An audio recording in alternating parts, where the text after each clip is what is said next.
നമസ്കാരം, good morning. പുതിയൊരു ദിവസമാണ്, പുതിയൊരു വാർത്താ ദിനമാണ്. എല്ലാ പ്രേക്ഷകരെയും വാർത്തകളുടെ രാവിലെയിലേക്ക് സ്വാഗതം ചെയ്യുകയാണ്. അപ്പോൾ എല്ലാ ദിവസവും നമ്മൾ പറയുന്നത് പോലെ ഒരുപാട് വാർത്തകൾ പ്രേക്ഷകരെ കാത്തിരിക്കുന്ന ദിവസമാണ്. അപ്പോൾ എല്ലാത്തിനെയും കുറിച്ച് നമുക്ക് വിശദമായി സംസാരിക്കണം, പരിശോധിക്കണം. എല്ലാം നോക്കാം. ആദ്യം പ്രധാന തലക്കെട്ടുകൾ. ശബരിമല സ്വർണ്ണക്കൊള്ളയിൽ അറസ്റ്റിലായ മുൻ തിരുവാഭരണ കമ്മീഷണറെ ഇന്ന് കോടതിയിൽ ഹാജരാക്കും. സ്വർണ്ണപ്പാളി പരിശോധിക്കാതെ KS ബൈജു ബോധപൂർവം മാറി നിന്നതായി കണ്ടെത്തൽ. മുരാരി ബാബുവിനെയും സുധീഷ് കുമാറിനെയും വീണ്ടും കസ്റ്റഡിയിൽ വാങ്ങാൻ SIT.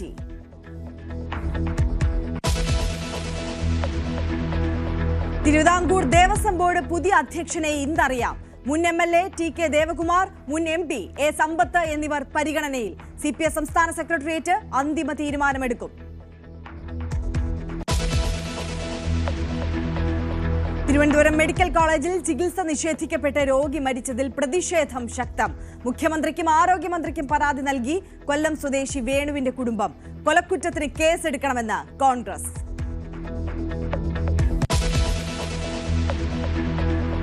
കുതിരാനിൽ വീണ്ടും കാട്ടാന ഇറങ്ങി. ജനവാസ മേഖലയിൽ ആശങ്ക. വയനാട്ടിൽ നിന്ന് കുങ്കി ആനകളെ എത്തിച്ച് തുരത്താൻ ശ്രമം.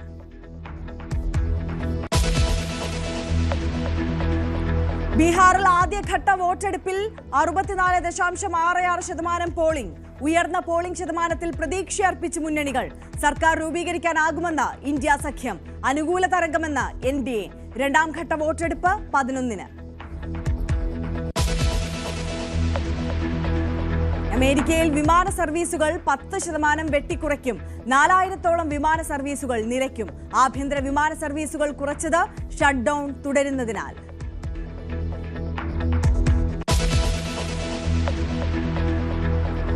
അപ്പോൾ നമുക്ക് വിശദമായി നോക്കാം ഓരോ വാർത്തകളും. ആദ്യം നമ്മൾ പോകുന്നത് ഈ ശബരിമല സ്വർണ്ണപ്പാളി മോഷണവുമായി ബന്ധപ്പെട്ട ഏറ്റവും പുതുതായി ഇന്നലെ ഉണ്ടായ അറസ്റ്റുമായി ബന്ധപ്പെട്ട വിശദാംശങ്ങളിലേക്കാണ്. ശബരിമല സ്വർണ്ണപ്പാളി മോഷണ കേസിൽ പ്രത്യേക അന്വേഷണ സംഘം കഴിഞ്ഞ ദിവസം അറസ്റ്റ് ചെയ്ത മുൻ തിരുവാഭരണ കമ്മീഷണർ KS ബൈജുവിനെ ഇന്ന് പത്തനംതിട്ട കോടതിയിൽ ഹാജരാക്കും. വിശദമായ ചോദ്യം ചെയ്യലിനായി ബൈജുവിനെ കസ്റ്റഡിയിൽ വാങ്ങാനാണ് അന്വേഷണ സംഘത്തിന്റെ തീരുമാനം. കേസിൽ റിമാൻഡിൽ തുടരുന്ന മുരാരി ബാബുവിനെ കസ്റ്റഡിയിൽ വാങ്ങാനും SIT കോടതിയിൽ അപേക്ഷ നൽകും. അതേസമയം മുൻ ദേവസ്വം കമ്മീഷണർ N വാസുവിനെ തുടരന്വേഷണത്തിന്റെ ഭാഗമായി ഉടൻ കസ്റ്റഡിയിലെടുത്തേക്കും. ഉണ്ണികൃഷ്ണൻ പോറ്റിയുടെ കസ്റ്റഡി കാലാവധി പൂർത്തിയാകും മുൻപ് പ്രതികളെ ഒന്നിച്ചിരുത്തി ചോദ്യം ചെയ്യാനുള്ള നീക്കമാണ് അന്വേഷണ സംഘം നടത്തുന്നത്.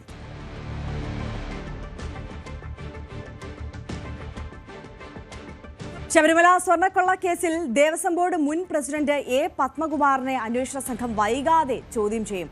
സ്വർണ്ണപ്പാളികൾ ഉണ്ണികൃഷ്ണൻ പോറ്റിക്ക് കൊടുത്തുവിട്ടതിൽ ദേവസ്വം ബോർഡിന്റെ പങ്ക് പരിശോധിക്കുന്നതിനാണ് ചോദ്യം ചെയ്യൽ. ദേവസ്വം ബോർഡ് മുൻ അംഗം N വിജയകുമാറിനെ ചോദ്യം ചെയ്തിരുന്നു. ഉദ്യോഗസ്ഥരുടെ നിർദ്ദേശപ്രകാരം കാര്യങ്ങൾ ചെയ്യുകയായിരുന്നുവെന്നാണ് വിജയകുമാർ നൽകിയ മൊഴി. ദേവസ്വം ബോർഡ് മുൻ പ്രസിഡന്റ് N വാസുവിന്റെ മൊഴി അന്വേഷണ സംഘം വിശദമായി പരിശോധിക്കുകയാണ്. വാസുവിനെ വീണ്ടും ചോദ്യം ചെയ്യാനും അന്വേഷണ സംഘം തീരുമാനിച്ചിട്ടുണ്ട്. ദ്വാരപാലക ശില്പത്തിലെയും കട്ടിളപ്പാളിയിലും സ്വർണത്തിന്റെ ശാസ്ത്രീയ പരിശോധന നടത്തുന്നതിനുള്ള നടപടികളും SIT ഉടൻ ആരംഭിക്കും. 10 ദിവസത്തിനകം പരിശോധന പൂർത്തിയാക്കാനാണ് ഹൈക്കോടതി നിർദ്ദേശം നൽകിയിരിക്കുന്നത്. അന്വേഷണത്തിന്റെ വിശദാംശങ്ങളുമായി ഇപ്പോൾ ഡാൻ കുര്യൻ നമുക്കൊപ്പം ചേരുകയാണ്. Dan, good morning. ഇതിപ്പോൾ 2 വിഷയങ്ങളുണ്ട്. ആദ്യത്തെ വിഷയത്തിലേക്ക് വന്നാൽ ഇന്നലെ ഉണ്ടായിട്ടുള്ള അറസ്റ്റ്, അത് ഈ സ്വർണ്ണമോഷണവുമായി ബന്ധപ്പെട്ട് ഉദ്യോഗസ്ഥ തലത്തിലെ 3ാമത്തെ അറസ്റ്റാണ്. ഈ അറസ്റ്റുമായി ബന്ധപ്പെട്ട് തുടർ നീക്കങ്ങൾ എങ്ങനെയാണ്, മാത്രമല്ല ഈ മുൻ തിരുവാഭരണ കമ്മീഷണറുടെ റോള് ഈ സ്വർണ്ണമോഷണത്തിൽ അതെങ്ങനെയാണ് എന്നുള്ളതാണ് SITയുടെ ഒരു അനുമാനം. Good morning Arya.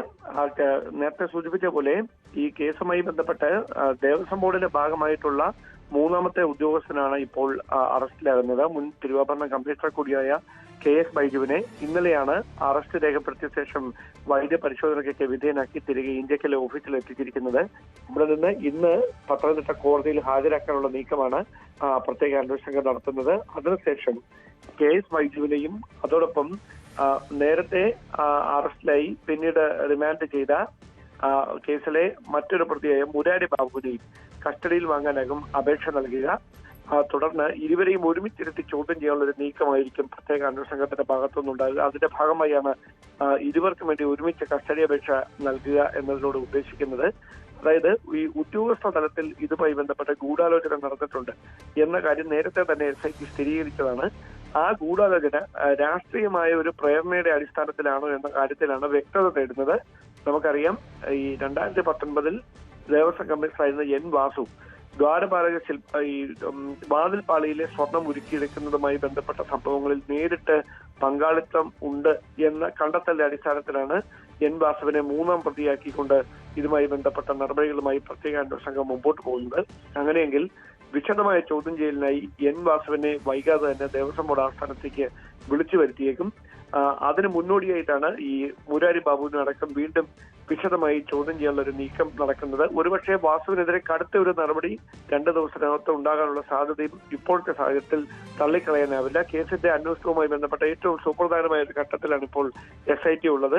അതായത് എത്രയും പെട്ടെന്ന് തന്നെ ബോർഡ് അംഗങ്ങൾക്കെതിരെയുള്ള ഒരു നടപടിയിലേക്ക് കാര്യങ്ങൾ എത്തി നിൽക്കുന്നു എന്ന് മനസ്സിലാക്കാം അല്ലേ?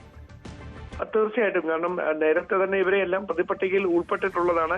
FIR-ൽ പേര് കൃത്യമായി പരാമർശിക്കുന്നവരാണ്. പക്ഷേ ഈ നടപടികളിലേക്ക് കടക്കാതിരുന്നത് ഈ പഴുതടച്ച ഒരു അന്വേഷണം, അതായത് തെളിവുകൾ പരമാവധി ശേഖരിച്ചതിന് ശേഷം മാത്രം മറ്റ് നടപടികളിലേക്ക് കടന്നാൽ മതി എന്നൊരു വിലയിരുത്തലാണ് തെളിവ് ശേഖരണത്തിന് പ്രാഥമികമായ പരിഗണന കൊടുത്തതെന്ന് വേണം മനസ്സിലാക്കാൻ. അതുകൊണ്ട് തന്നെയാണ് അതീവ രഹസ്യമായി അത്തരം നീക്കങ്ങൾ ആദ്യം തന്നെ അന്വേഷണ സംഘം പൂർത്തിയാക്കിയത്. അതിനുശേഷമാണ് ഉദ്യോഗസ്ഥരെ ഓരോരുത്തരെയായി അവരുടെ പങ്കെടുത്ത് എന്ന് കൃത്യമായി ബോധ്യപ്പെട്ടതിന്റെ അടിസ്ഥാനത്തിൽ വിളിച്ചു വരുത്തി ചോദ്യം ചെയ്യുകയും അറസ്റ്റ് രേഖപ്പെടുത്തുകയും ചെയ്യുന്ന നടപടികളിലേക്ക് ഇപ്പോൾ കടന്നിരിക്കുന്നത്. ഡാൻ കുര്യനാണ് വിശദാംശങ്ങളുമായി നമുക്കൊപ്പം ചേർന്നത്.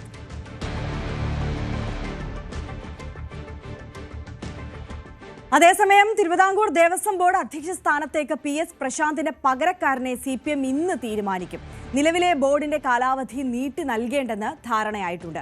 ഹരിപ്പാട് മുൻ MLA TK ദേവകുമാർ, ആറ്റിങ്ങൽ മുൻ MP A. സമ്പത്ത് എന്നിവരെ പരിഗണിക്കുന്നതായാണ് സൂചന. ഇന്ന് ചേരുന്ന സംസ്ഥാന സെക്രട്ടേറിയറ്റിൽ അന്തിമ തീരുമാനമുണ്ടാകും. ബോർഡിലേക്കുള്ള CPI പ്രതിനിധിയായി തിരുവനന്തപുരം ജില്ലാ കൗൺസിൽ അംഗം വിളപ്പിൽ രാധാകൃഷ്ണനെ തീരുമാനിച്ചിട്ടുണ്ട്. SIR-നെതിരെ സുപ്രീം കോടതിയിൽ സർക്കാർ നൽകുന്ന ഹർജിയിൽ കക്ഷി ചേരുന്ന കാര്യവും CPM ഇന്ന് ചർച്ച ചെയ്യും. തിരുവനന്തപുരം വർക്കലയിൽ കേരള എക്സ്പ്രസ് ട്രെയിനിൽ അക്രമത്തിനിരയായ ശ്രീകുട്ടിയുടെ നില മാറ്റമില്ലാതെ തുടരുകയാണ്.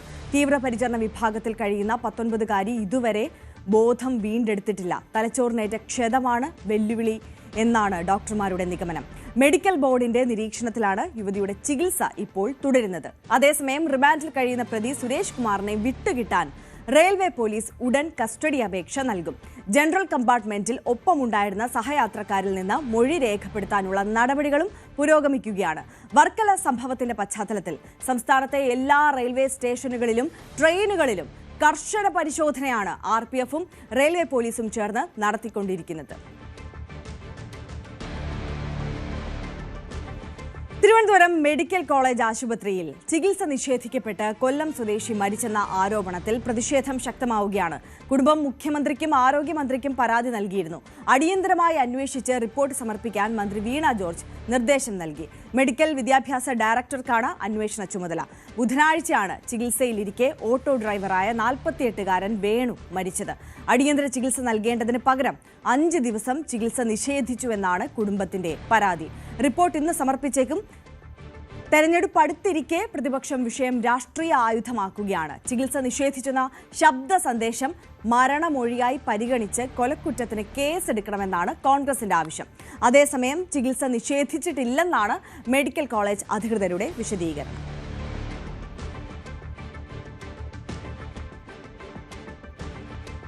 കുതിരാനിൽ വീണ്ടും കാട്ടാന ഇറങ്ങി. ജനവാസ മേഖലയിലാണ് ആന ഇറങ്ങിയത്. ആനകളെ തുരത്താൻ വയനാട്ടിൽ നിന്ന് ഭരത്, വിക്രം എന്നീ കുങ്കി ആനകളെ എത്തിച്ചു. ഇരുമ്പ് പാലത്തിലിറങ്ങിയ ആനയെ തുരത്താൻ നീക്കം ഇപ്പോഴും തുടർന്നുകൊണ്ടിരിക്കുകയാണ്. 2 മാസമായി തുടർച്ചയായി മേഖലയിൽ ആന ഇറങ്ങിയതോടെയാണ് നാട്ടുകാർ വലിയ ആശങ്കയിലായത്. കഴിഞ്ഞ ദിവസം കാട്ടാന ആക്രമണത്തിൽ ഒരു വാച്ചർക്ക് പരിക്കേറ്റിരുന്നു. വനം വകുപ്പിന്റെ ഒരു ജീപ്പും ആന തകർത്തിരുന്നു. വനം മന്ത്രി അടക്കം സ്ഥലം സന്ദർശിച്ച് അടിയന്തര നടപടി ഉണ്ടാകുമെന്ന് ഉറപ്പ് നൽകിയിരുന്നുവെങ്കിലും ആനശല്യത്തിൽ പരിഹാരം ഉണ്ടായിട്ടില്ല.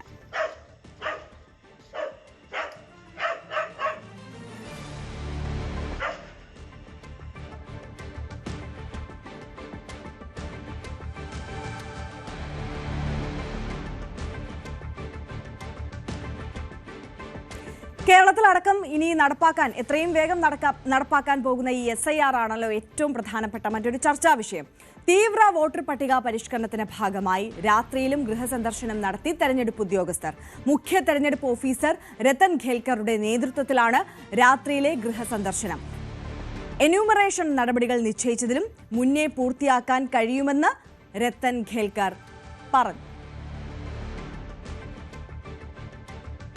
SIRന്റെ ഭാഗമായുള്ള തീവ്ര വോട്ടർ പട്ടിക പരിഷ്കരണത്തിന്റെ ഭാഗമായുള്ള നടപടിക്രമങ്ങൾ സംസ്ഥാനത്ത് വ്യാപകമായി പുരോഗമിച്ചുകൊണ്ടിരിക്കുകയാണ്. തിരുവനന്തപുരത്ത് മുഖ്യ തെരഞ്ഞെടുപ്പ് ഓഫീസർ നേരിട്ടാണ് ഈ പ്രവർത്തനങ്ങൾ ഏകോപിപ്പിച്ചുകൊണ്ടിരിക്കുന്നത്. ഞാനിപ്പോൾ ഉള്ളത് രാജാജി നഗറിലാണ്. ഇവിടെ പകൽ വന്നാൽ ആളുകളെ കാണാൻ ബുദ്ധിമുട്ടുള്ളതിനാൽ, ജോലിക്ക് മറ്റുമായി പുറത്തു പോകുന്ന സാഹചര്യമുള്ളതിനാൽ രാത്രി 7 മണിക്ക് ശേഷം ഈ നടപടിക്രമങ്ങളുടെ ഭാഗമായി ഈ ഫോം വിതരണം ചെയ്യുന്നതിന് വേണ്ടി നേരിട്ട് തിരിക്കുകയാണ് മുഖ്യ തെരഞ്ഞെടുപ്പ് ഓഫീസറും അതോടൊപ്പം സബ് കളക്ടർ ഉൾപ്പെടെയുള്ള റവന്യൂ ഉദ്യോഗസ്ഥരും. സംസ്ഥാനത്ത് മുഴുവൻ ജില്ലാ കളക്ടർമാരുടെ നേതൃത്വത്തിൽ 14 ജില്ലകളിലും സമാനമായ തരത്തിൽ 2 ആഴ്ചക്കുള്ളിൽ ഈ നടപടിക്രമങ്ങൾ പൂർത്തിയാക്കുന്നതിന് വേണ്ടിയുള്ള യുദ്ധകാലാടിസ്ഥാനത്തിലുള്ള നടപടികളാണ് പുരോഗമിക്കുന്നത്. എന്തായാലും നവംബർ 25-ന് മുമ്പ് ഈ നടപടികൾ പൂർത്തിയാക്കുക എന്ന വലിയ ലക്ഷ്യത്തോടെയാണ് ഈ പ്രവർത്തനം സംസ്ഥാനത്ത് എല്ലാ സ്ഥലങ്ങളിലും BLOമാരുടെ നേതൃത്വത്തിൽ നടന്നുകൊണ്ടിരിക്കുന്നത്. ആദ്യം ചില പ്രായോഗികമായ തടസ്സങ്ങളൊക്കെ ഉണ്ടായിരുന്നെങ്കിലും ഇപ്പോൾ അത് ഏറെക്കുറെ മാറി ആളുകൾക്കിടയിലേക്ക് കൃത്യമായി ഇതിന്റെ ആവശ്യകത എന്താണെന്ന് ബോധ്യപ്പെടുത്തിക്കൊണ്ട് പ്രവർത്തനങ്ങൾ നടത്താൻ കഴിയുന്നുവെന്ന വലിയ ആത്മവിശ്വാസമാണ് മുഖ്യ തെരഞ്ഞെടുപ്പ് ഓഫീസറും അതോടൊപ്പം BLOമാരും മാധ്യമങ്ങളോട് പങ്കുവച്ചത്. നമ്മുടെ ഉദ്ദേശം ജനങ്ങൾക്ക് സൗകര്യമുള്ള സമയത്ത് പോകണം എന്നുള്ളതാണ്. നമുക്ക് മനസ്സിലായിട്ടുള്ളത് കാരണം 2 ദിവസമായിട്ട് നല്ല ഒരു പ്രതികരണമാണ് നമുക്ക് ജനങ്ങളുടെ ഭാഗത്തു നിന്നും വരുന്നത്. സോ അവരുടെ ഭാഗത്തു നിന്ന് വന്നിട്ടുള്ള ഓരോ നിർദ്ദേശം, കുറെ ആൾക്കാർ രാവിലെ ജോലിക്ക് പോകും, നമ്മുടെ സർക്കാർ ഉദ്യോഗസ്ഥരായിരിക്കാം, ഇല്ല ബാക്കി ഉദ്യോഗസ്ഥരല്ല. രാവിലെ വീട്ടിൽ നിന്ന് ഇറങ്ങിയിട്ട് പോകുമ്പോൾ BLOമാർ ആ സമയത്ത് സന്ദർശിക്കുമ്പോൾ അവർക്ക് കുറച്ച് പ്രയാസം ഉണ്ടാവും. കാരണം അവർക്ക് BLO കാണാൻ പറ്റത്തില്ല, പിന്നെ ഫോം കൂടി നൽകാനും സാധിക്കത്തില്ല എന്നുള്ളതാണ് വന്നിട്ടുള്ള ഒരു പ്രയാസം. പിന്നെ നമ്മുടെ സാധാരണഗതിയിൽ എല്ലാ ദിവസവും നമ്മൾ ജില്ലാ കളക്ടർമാരുടെ മീറ്റിംഗ് എടുക്കാറുണ്ട്. BLOമാരുടെ ഒരു ഫീഡ്ബാക്ക് കിട്ടിയത് അവർക്ക് ഒരു പ്രയാസവും ഇല്ല, അവർ രാത്രി വേണമെങ്കിൽ പോയിട്ട് ചെയ്യാം എന്നുള്ളതാണ്. നമ്മളിപ്പം ഒരു സൈഡിലേക്ക് പോകുമ്പം ആ ഒരു ഇത് നമ്മൾ ഒരു ഉദ്ദേശം കാണുമല്ലോ, ഒരു വീട്ടിൽ എത്ര പേര് കാണും, അത് ഒന്ന് പ്ലാൻ ചെയ്ത് കഴിഞ്ഞാൽ അത് ഈസി ആയിട്ട് സോർട്ട് ചെയ്യാന്നുള്ളതേ ഉള്ളൂ. അങ്ങനെ വേറെ ഇഷ്യൂസ് ഇതുവരെ വന്നിട്ടില്ല. ചോദിക്കാറുണ്ട് ഇത് എന്തിന്റെയാണ് എന്നുള്ളത്, അപ്പൊ നമ്മൾ പറഞ്ഞു കൊടുക്കും. അതിന്റെ ഒരു പേടിയുണ്ട് ജനങ്ങൾക്ക്, പക്ഷെ എന്നാലും അതൊരു ഇഷ്യൂ ആയിട്ട് ഇതുവരെ അങ്ങനെ എനിക്ക് ഫേസ് ചെയ്യേണ്ടി വന്നിട്ടില്ല ഇഷ്യൂ. എന്തായാലും 2 ആഴ്ചക്കകം നവംബർ 25 വരെ സമയമുണ്ടെങ്കിലും വരുന്ന 2 ആഴ്ചക്കകത്ത് തന്നെ ഈ നടപടിക്രമങ്ങൾ പൂർത്തിയാക്കാൻ കഴിയുമെന്ന വലിയ വിശ്വാസത്തിലാണ് ഇപ്പോൾ ഇതുമായി ബന്ധപ്പെട്ട പ്രവർത്തനങ്ങൾ, SIRമായി ബന്ധപ്പെട്ട ഫോം വിതരണം അടക്കം നടന്നുകൊണ്ടിരിക്കുന്നത്. ഇതിൽ 2002-ലെ SIRൽ പങ്കെടുത്തിട്ടുള്ള ആളുകൾക്ക് വലിയ ബുദ്ധിമുട്ടിട്ടില്ല, അതിന്റെ ഭാഗമായിട്ടുള്ളവർക്ക് വലിയ പ്രശ്നങ്ങളില്ല. അതിന് ശേഷമുള്ളവരെ ഇതിലേക്ക് ഉൾപ്പെടുത്തുക എന്നതാണ് ഒരു വലിയ വെല്ലുവിളിയായി നിൽക്കുന്നത്. അതുകൊണ്ട് തന്നെ അതുമായി ബന്ധപ്പെട്ട് ഈ കൃത്യത ഉറപ്പുവരുത്തുന്നതിന് വേണ്ടി ഈ നേരിൽ കണ്ട് ഒരുപക്ഷെ ഒന്നിലധികം തവണ BLOമാർക്ക് ഈ വീടുകളിൽ എത്തേണ്ട സാഹചര്യമുണ്ട്. അതിൽ ഒരു സിസ്റ്റമാറ്റിക്കായ ഒരു ഓർഡർ ഉണ്ടാക്കിക്കൊണ്ട് എത്രയും പെട്ടെന്ന് തന്നെ ഈ നടപടിക്രമങ്ങൾ പൂർത്തിയാക്കാൻ കഴിയുമെന്ന പ്രതീക്ഷയിലാണ് ഇലക്ഷൻ കമ്മീഷനും. ക്യാമറമാൻ സന്തോഷ് കുമാറിനൊപ്പം ഡാൻ കുര്യൻ, ന്യൂസ് 18.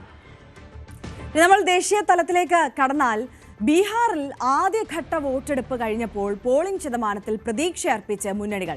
സർക്കാർ രൂപീകരിക്കാനാകുമെന്ന് ഇന്ത്യ സഖ്യവും അനുകൂല തരംഗമെന്ന് NDA നേതാക്കളും അവകാശപ്പെടുന്നു. 64.66% ആദ്യഘട്ടത്തിലെ പോളിംഗ്. ER രാഗേഷ് ഉണ്ട് നമുക്കൊപ്പം നാഷണൽ ഡെസ്കിൽ നിന്ന് കൂടുതൽ വിശദാംശങ്ങളുമായി. ER, very good morning.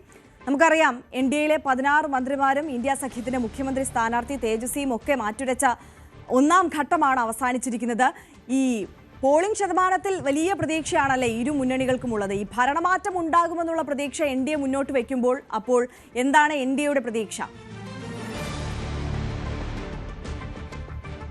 Arya, good morning. ഏതായാലും വലിയ പ്രതീക്ഷയിലാണ് മുന്നണികൾ. കാരണം ബീഹാറിൽ ആദ്യഘട്ട വോട്ടെടുപ്പ് ഇപ്പോൾ പൂർത്തിയായിരിക്കുന്നു. അതിൽ 64.66% 121 മണ്ഡലങ്ങളിലെ വോട്ടെടുപ്പ് പൂർത്തിയായപ്പോൾ പോൾ ചെയ്തിരിക്കുന്നത്. ഇത് ബീഹാറിൻ്റെ ചരിത്രത്തിലെ ഏറ്റവും വലിയ റെക്കോർഡ് പോളിംഗ് ആണ് ഉണ്ടായിരിക്കുന്നത്. കാരണം ഇതിനു മുൻപ് ഇതുപോലെ വലിയ പോളിംഗ് ഉണ്ടായിട്ടുള്ളത് 2000-ൽ ആണ്.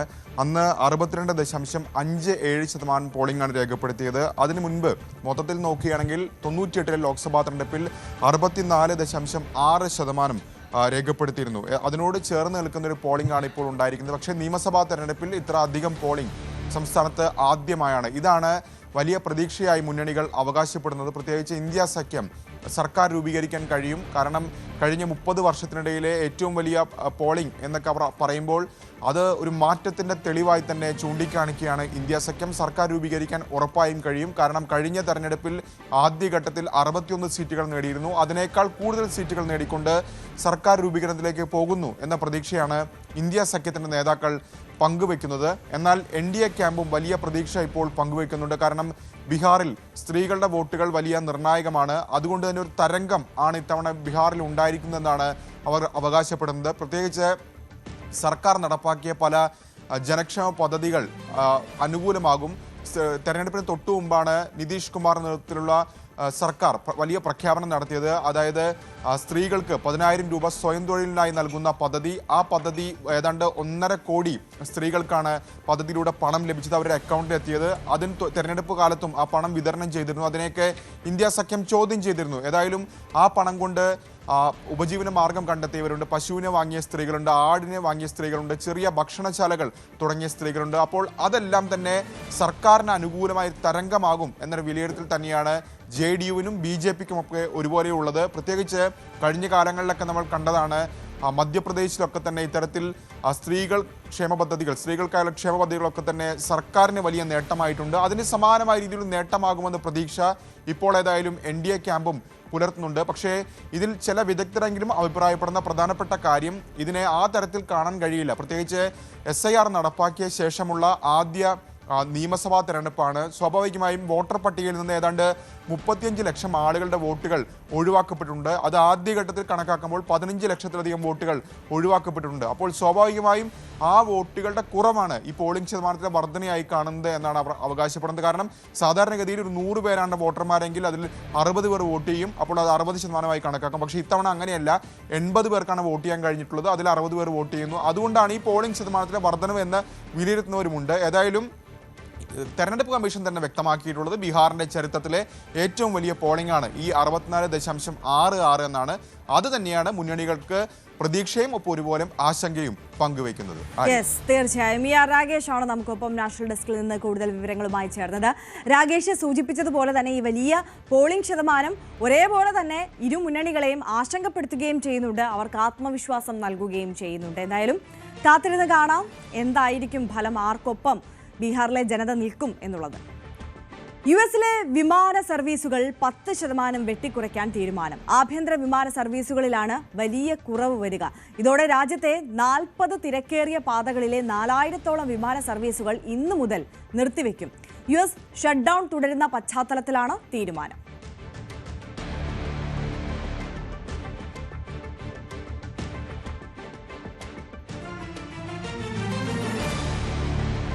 ഒരു മാസം പിന്നിടുകയാണ് ഇപ്പോൾ. ഏകദേശം 40ഓളം ദിവസമാകുന്നു അമേരിക്ക ഒരു ഷട്ട് ഡൗണിലേക്ക് കടന്നിട്ട്. ഇതുവരെയും ആ ഒരു ബില്ല് പാസ്സാക്കിയെടുക്കാൻ സെനറ്റിന് സാധിച്ചിട്ടില്ല. പലകുറി സെനറ്റ് ചേരുകയും തിരക്കിട്ട ചർച്ചകളൊക്കെ നടക്കുകയും ചെയ്യുന്ന സാഹചര്യം ഉണ്ടായിരുന്നു. എന്നിട്ട് പോലും ആ ബില്ല് പാസ്സാക്കിയെടുക്കുക എന്ന ആ ഒരു നടപടിയിലേക്ക് കടക്കാൻ കഴിഞ്ഞില്ല എന്നതാണ് അവിടുത്തെ രാഷ്ട്രീയ സാഹചര്യം.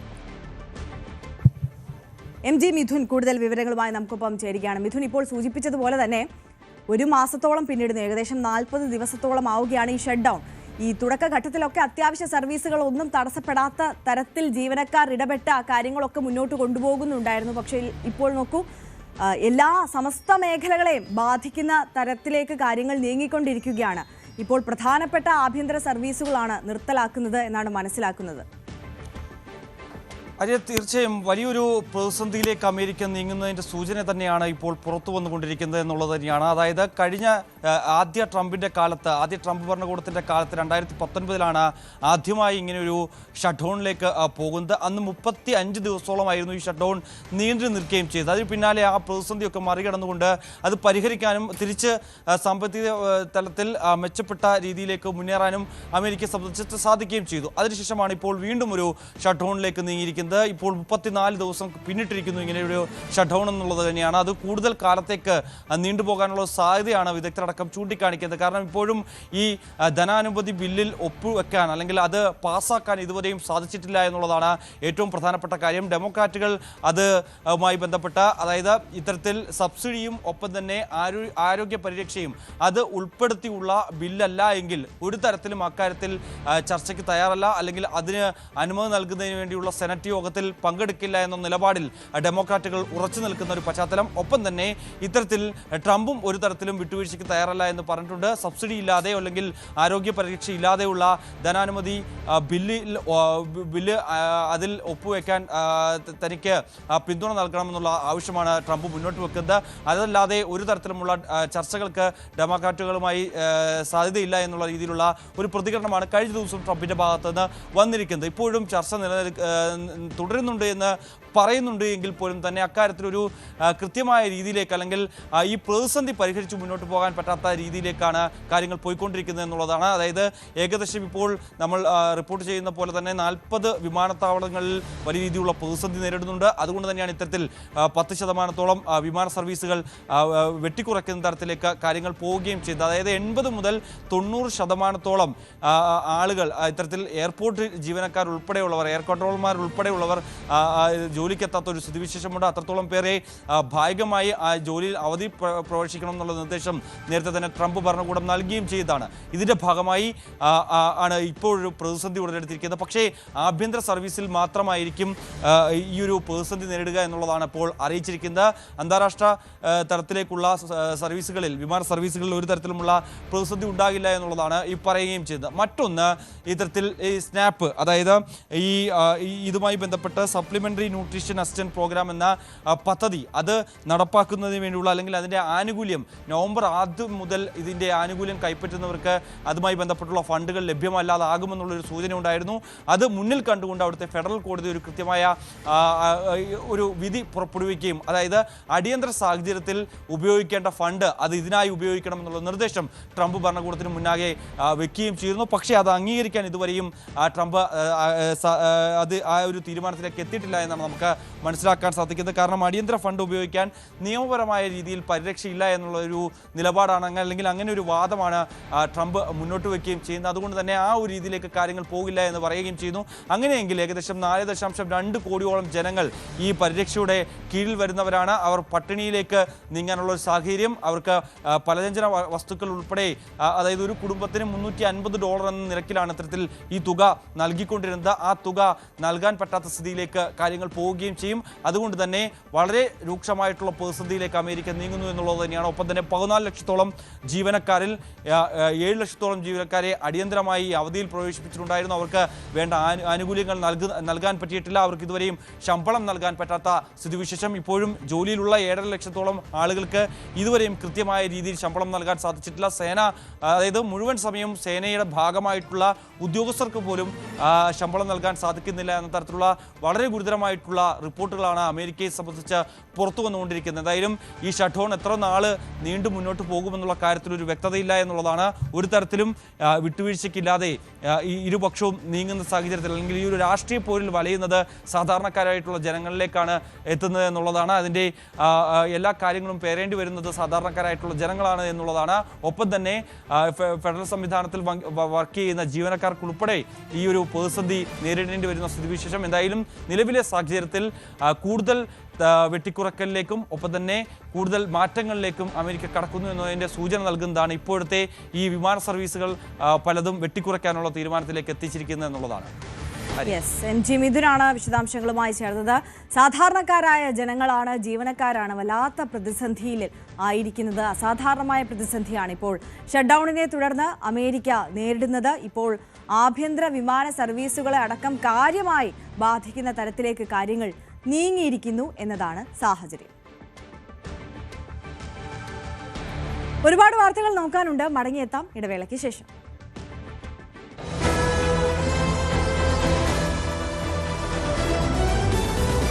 മറ്റു വാർത്തകളിലേക്ക് നമ്മൾ കടക്കുകയാണ്. പ്രദർശനാനുമതി നിഷേധിച്ച സെൻസർ ബോർഡ് നടപടി ചോദ്യം ചെയ്ത് ഹാൽ സിനിമയുടെ നിർമ്മാതാക്കൾ നൽകിയ ഹർജി ഹൈക്കോടതി ഇന്ന് പരിഗണിക്കും. ജസ്റ്റിസ് BG അരുൺ അധ്യക്ഷനായ സിംഗിൾ ബെഞ്ച് വൈകിട്ട് 3:30-ക്കാണ് ഹർജിയിൽ വാദം കേൾക്കുന്നത്. നിർമ്മാതാക്കളുടെ ഹർജിയെ എതിർത്ത് കക്ഷി ചേർന്ന RSS നേതാവിന്റെയും കത്തോലിക്ക കോൺഗ്രസിന്റെയും വാദം ഹൈക്കോടതി കേൾക്കും. ബീഫ് ബിരിയാണി കഴിക്കുന്ന രംഗവും ധ്വജപ്രണാമം, സംഘം കാവലുണ്ട്, രാഖി തുടങ്ങിയ പ്രയോഗങ്ങളും ഒഴിവാക്കണമെന്നാണ് സെൻസർ ബോർഡിന്റെ നിലപാട്.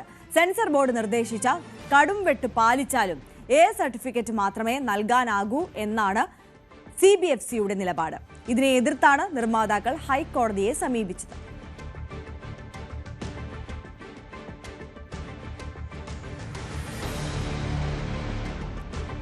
കണ്ണൂർ പയ്യന്നൂരിൽ മദ്യലഹരിയിൽ കാർ ഓടിച്ച് അപകടമുണ്ടാക്കിയ യുവാക്കളെ നാട്ടുകാർ പിടികൂടി പോലീസിൽ ഏൽപ്പിച്ചു. ബൈക്കിലും ഓട്ടോറിക്ഷയിലും ഇടിച്ച് നിർത്താതെ പോയ കാറിന്റെ ടയർ പൊട്ടി പഴയ ബസ് സ്റ്റാൻഡിന് സമീപത്ത് നിന്നതോടെ നാട്ടുകാർ പിടികൂടുകയായിരുന്നു. കാറിൽ നിന്ന് ഒരാൾ ഓടി രക്ഷപ്പെട്ടു. 2 പേരെ പയ്യന്നൂർ പോലീസ് എത്തി കസ്റ്റഡിയിലെടുത്തു.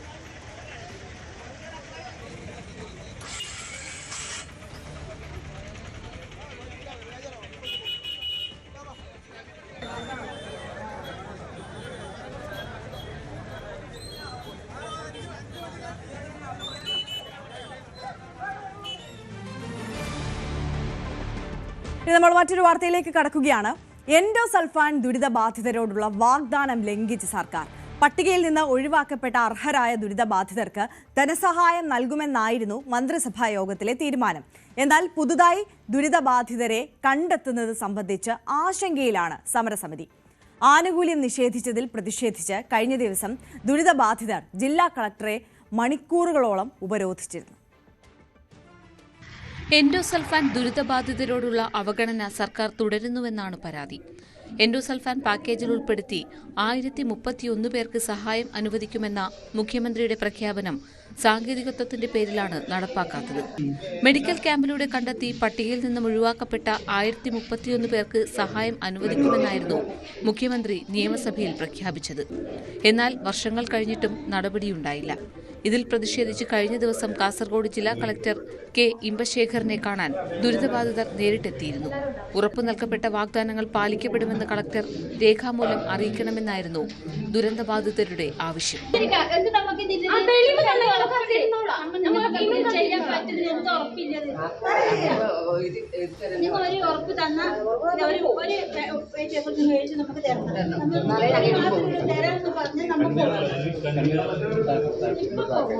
സൗജന്യ ചികിത്സ, പെൻഷൻ, ആംബുലൻസ് സേവനം, പ്രശ്നങ്ങൾ പരിഹരിക്കുന്നതിനായുള്ള സെൽ യോഗങ്ങൾ തുടങ്ങിയവ അടിയന്തരമായി പുനഃസ്ഥാപിക്കുമെന്നായിരുന്നു വാഗ്ദാനം. എന്നാൽ ഇതുവരെയും നടപടിയുണ്ടായില്ല. ഇതോടെയാണ് ദുരിതബാധിതർ പ്രതിഷേധം കടുപ്പിച്ചത്. 1031 എൻഡോസൾഫാൻ ദുരിതബാധിതരിൽ അർഹതയുള്ളവർക്ക് കൊടുക്കും. അത് കാസർഗോഡ് കലക്ടറെ ഉത്തരവാദപ്പെടുത്തിയിരിക്കുന്നു. ഇത് ആശങ്കപ്പെടുന്ന ഒന്നാണ്. കാരണം മുഖ്യമന്ത്രി വളരെ കൃത്യമായി 1031 പേർക്ക് കൊടുക്കുമെന്ന് പറയുമ്പോൾ അത് അർഹതയുള്ളത് കൊണ്ട് തന്നെയാണ് പറഞ്ഞിരിക്കുന്നത്. പക്ഷേ ഇനിയിപ്പോൾ ഒരു അർഹതയുള്ളവരെ കണ്ടെത്തണം വീണ്ടും പറയുമ്പോൾ 2017 മെഡിക്കൽ ക്യാമ്പിൽ നിന്നാണ് ഇവരെയൊക്കെ തിരഞ്ഞെടുത്തത്. 8 വർഷത്തിന് ശേഷം വീണ്ടും അർഹത തേടിപ്പോയാൽ അതിൻ്റെ അർത്ഥം ഇതിനകത്തേക്ക് ഇവരെ ഉൾപ്പെടുത്താൻ പറ്റില്ല എന്നിടത്താണ് കാര്യങ്ങൾ നീങ്ങുന്നത്. നിലവിൽ പട്ടികയിൽ ഉൾപ്പെട്ട ദുരിതബാധിതർക്ക് നേരത്തെ അനുവദിച്ചിരുന്ന സൗജന്യ ആംബുലൻസ് സേവനം, മരുന്ന്, വിദഗ്ധ ചികിത്സ തുടങ്ങിയവ നിർത്തലാക്കിയിട്ട് മാസങ്ങളായി. നീണ്ട നാളത്തെ പ്രക്ഷോഭങ്ങൾക്കൊടുവിലാണ് ആനുകൂല്യങ്ങൾ നൽകാൻ സർക്കാർ നിർബന്ധിതരായത്. എന്നാൽ ഇവയിൽ പലതും ഇപ്പോഴും പ്രഖ്യാപനങ്ങളിൽ മാത്രമായി ഒതുങ്ങി. പ്രശ്നങ്ങൾക്ക് അടിയന്തര പരിഹാരം ഉണ്ടായില്ലെങ്കിൽ വീണ്ടും സമരരംഗത്തിറങ്ങാനാണ് എൻഡോസൾഫാൻ ദുരിതബാധിതരുടെ തീരുമാനം. ന്യൂസ് 18 കാസർഗോഡ്. മറ്റൊരു വാർത്തയിലേക്ക് കടന്നാൽ, റോഡിന് നടുവിൽ വൈദ്യുതി പോസ്റ്റ് നിർത്തി ടാറിംഗ് പൂർത്തിയാക്കി. എവിടെയാണെന്നല്ലേ? തിരുവനന്തപുരം കല്ലറ പഞ്ചായത്തിലൂടെ കടന്നു പോകുന്ന നന്ദിയോട് മുതുവിള റോഡിന് നടുവിലാണ് വൈദ്യുതി പോസ്റ്റ് നിലനിർത്തിക്കൊണ്ടുള്ള ടാറിംഗ്. ദൃശ്യങ്ങൾ വൈറലായതോടെ പോസ്റ്റ് ഉടൻ മാറ്റുമെന്ന് KSEB ഉറപ്പു നൽകി. ടാറിംഗ് പൂർത്തിയായതോടെ വൈറലായിരിക്കുകയാണ് കല്ലറ പഞ്ചായത്തിലൂടെ കടന്നുപോകുന്ന നന്ദിയോട് മുതുവിള റോഡ്. റോഡിന്റെ ഒത്ത നടുക്ക് തന്നെ വൈദ്യുതി പോസ്റ്റ് നിലനിർത്തിക്കൊണ്ടാണ് പൊതുമരാമത്ത് വകുപ്പ് ഈ റോഡ് ടാർ ചെയ്തു പൂർത്തിയാക്കിയത്. സംഭവത്തിനെതിരെ നാട്ടുകാർ പ്രതിഷേധവുമായി രംഗത്തെത്തി. ചെല്ലഞ്ചി പാലത്തിന്റെ റോഡിന്റെ വർക്കാണ് നടന്നുകൊണ്ടിരിക്കുന്നത്. റോഡിന്റെ നടുക്ക് പോസ്റ്റ് നിർത്തി ആണ് ഈ വർക്ക് നടക്കുന്നത്. പോസ്റ്റ് മാറ്റാൻ അധികൃതർ തയ്യാറാകുന്നില്ല. അത് ടാർ ചെയ്തവരും അതിന് തയ്യാറാകുന്നില്ല. എന്തെങ്കിലും ഒരു അപകടം ഭാവിയിൽ വന്നാൽ മാത്രമേ ഇതിന് അധികൃതർ കണ്ണു തുറക്കൂ എന്നുള്ള ഒരു സമീപനമാണ് കാണുന്നത്. ഉടൻ തന്നെ പോസ്റ്റ് മാറ്റുമെന്നാണ് അധികൃതരുടെ ഉറപ്പ്. കിഫ്ബി ഫണ്ട് ഉപയോഗിച്ച് 13 കിലോമീറ്റർ ദൈർഘ്യത്തിലാണ് റോഡ് ടാർ ചെയ്യുന്നത്. 1 കിലോമീറ്ററിന് 1.35 കോടി രൂപയാണ് നിർമ്മാണ ചെലവ്. നന്ദിയോട് മുതൽ പാലവള്ളി വരെയും പേരയും വിഷുപുരം ചെല്ലഞ്ചി പരപ്പിൽ മുതുവിള വരെയുമാണ് റോഡ് നിർമ്മിക്കുന്നത്. റോഡ് നിർമ്മാണം അവസാന ഘട്ടത്തിലാണ്. ഇതിൽ ചെല്ലഞ്ചി പാലം മുതൽ പരപ്പിൽ വരെയുള്ള റോഡിലാണ് പോസ്റ്റുകൾ നിലനിർത്തി റോഡ് ടാർ ചെയ്തിരിക്കുന്നത്. പണി പൂർത്തിയാകുന്നതിന് മുൻപ് തന്നെ പോസ്റ്റുകൾ മാറ്റുമെന്നാണ് KCBയുടെ ഉറപ്പ്. 5.5 മീറ്റർ വീതിയിലാണ് റോഡ് നിർമ്മിച്ചിരിക്കുന്നത്. ന്യൂസ് 18 തിരുവനന്തപുരം. അടിമാലി ദേശീയപാതയോരത്തുണ്ടായ മണ്ണിടിച്ചിലിനെ തുടർന്ന് തടസ്സപ്പെട്ട ഗതാഗതം പുനഃസ്ഥാപിക്കാനുള്ള പ്രവർത്തനങ്ങൾ തുടരുകയാണ്. അതേസമയം മണ്ണിടിച്ചിലുണ്ടായതിന് സമീപം രൂപം കൊണ്ട വിള്ളൽ ആശങ്കയായി നിലനിൽക്കുകയാണ്. റോഡിലേക്ക് ഇടിഞ്ഞെത്തിയ മണ്ണ് വാഹനങ്ങൾ പോകാൻ ആകും വിധം നീക്കിയെങ്കിലും പാത ഗതാഗതത്തിനായി ഇതുവരെ തുറന്നു നൽകിയിട്ടില്ല. കഴിഞ്ഞ 25-ന് രാത്രിയാണ് ദേശീയപാത 85-ൽ അടിമാലി ലക്ഷം വീട് കോളനി ഭാഗത്ത് മണ്ണിടിഞ്ഞ് ദുരന്തം സംഭവിച്ചത്. 9 വീടുകൾ പൂർണ്ണമായി തകർന്നു. ഒരാൾക്ക് ജീവൻ നഷ്ടമായി. ദുരന്തം നടന്ന് ഒരാഴ്ച പിന്നിട്ടപ്പോഴും ദേശീയപാതയിലേക്ക് ഇടിഞ്ഞെത്തിയ മണ്ണ് നീക്കുന്ന ജോലി തുടരുകയാണ്. മണ്ണിടിച്ചിലിനെ തുടർന്ന് തടസ്സപ്പെട്ട ഗതാഗതം പുനഃസ്ഥാപിക്കാനുള്ള പ്രവർത്തനങ്ങളും പുരോഗമിക്കുകയാണ്. മണ്ണ് നീക്കി പ്രദേശത്തിന്റെ ബലക്ഷമത ഉറപ്പുവരുത്തിയ ശേഷമാകും സംരക്ഷണ ഭിത്തി നിർമ്മാണം അടക്കമുള്ള തുടർ നടപടികളിലേക്ക് നീങ്ങുക. മണ്ണിടിച്ചിൽ ഭീഷണി നിലനിൽക്കുന്നതിനാൽ ദുരന്ത മേഖലയിലൂടെ സഞ്ചരിക്കരുതെന്നും നിർദ്ദേശമുണ്ട്. അതേസമയം മണ്ണിടിച്ചിലുണ്ടായതിന് സമീപം രൂപം കൊണ്ട വിള്ളൽ വലിയ ആശങ്കയാണ്. മണ്ണിടിച്ചിൽ സംഭവിക്കും മുൻപ് പ്രദേശത്ത് സമാന രീതിയിൽ വിള്ളൽ രൂപപ്പെട്ടിരുന്നു. ഈ ഭാഗമായിരുന്നു പിന്നീട് ഇടിഞ്ഞു വീണത്. മഴ പെയ്ത വിള്ളലിലൂടെ വെള്ളമിറങ്ങിയാൽ സ്ഥിതി കൂടുതൽ പ്രതിസന്ധിയിലാകുമെന്നും നാട്ടുകാർ പറയുന്നു. ന്യൂസ് 18 അടിമാലി. ആധുനിക വൈദ്യശാസ്ത്രം അത്ഭുതങ്ങൾ സൃഷ്ടിച്ച ലോകത്ത് ആയുർവേദ ചികിത്സാ രീതികൾ കൈവിടാതെ കോതമംഗലം സ്വദേശി അലിയാർ വൈദ്യർ. 100-ൽ പരം ഔഷധ സസ്യങ്ങളാണ് ഇദ്ദേഹം തന്റെ വീട്ടുമുറ്റത്ത് നട്ടുപിടിപ്പിച്ചിട്ടുള്ളത്. സ്വന്തമായി നിർമ്മിച്ച മരുന്നുകൾ മാത്രമേ അലിയാർ രോഗികൾക്ക് നൽകാറുള്ളൂ. കോതമംഗലം പിടവൂരിലുള്ള വീട്ടിലാണ് അലിയാർ ഗുരുക്കളുടെ ഔഷധ സസ്യകൃഷി. വളരെ കുറഞ്ഞ സ്ഥലത്താണ് ഇദ്ദേഹം മരുന്നുകളുടെ സംരക്ഷകനാകുന്നത്.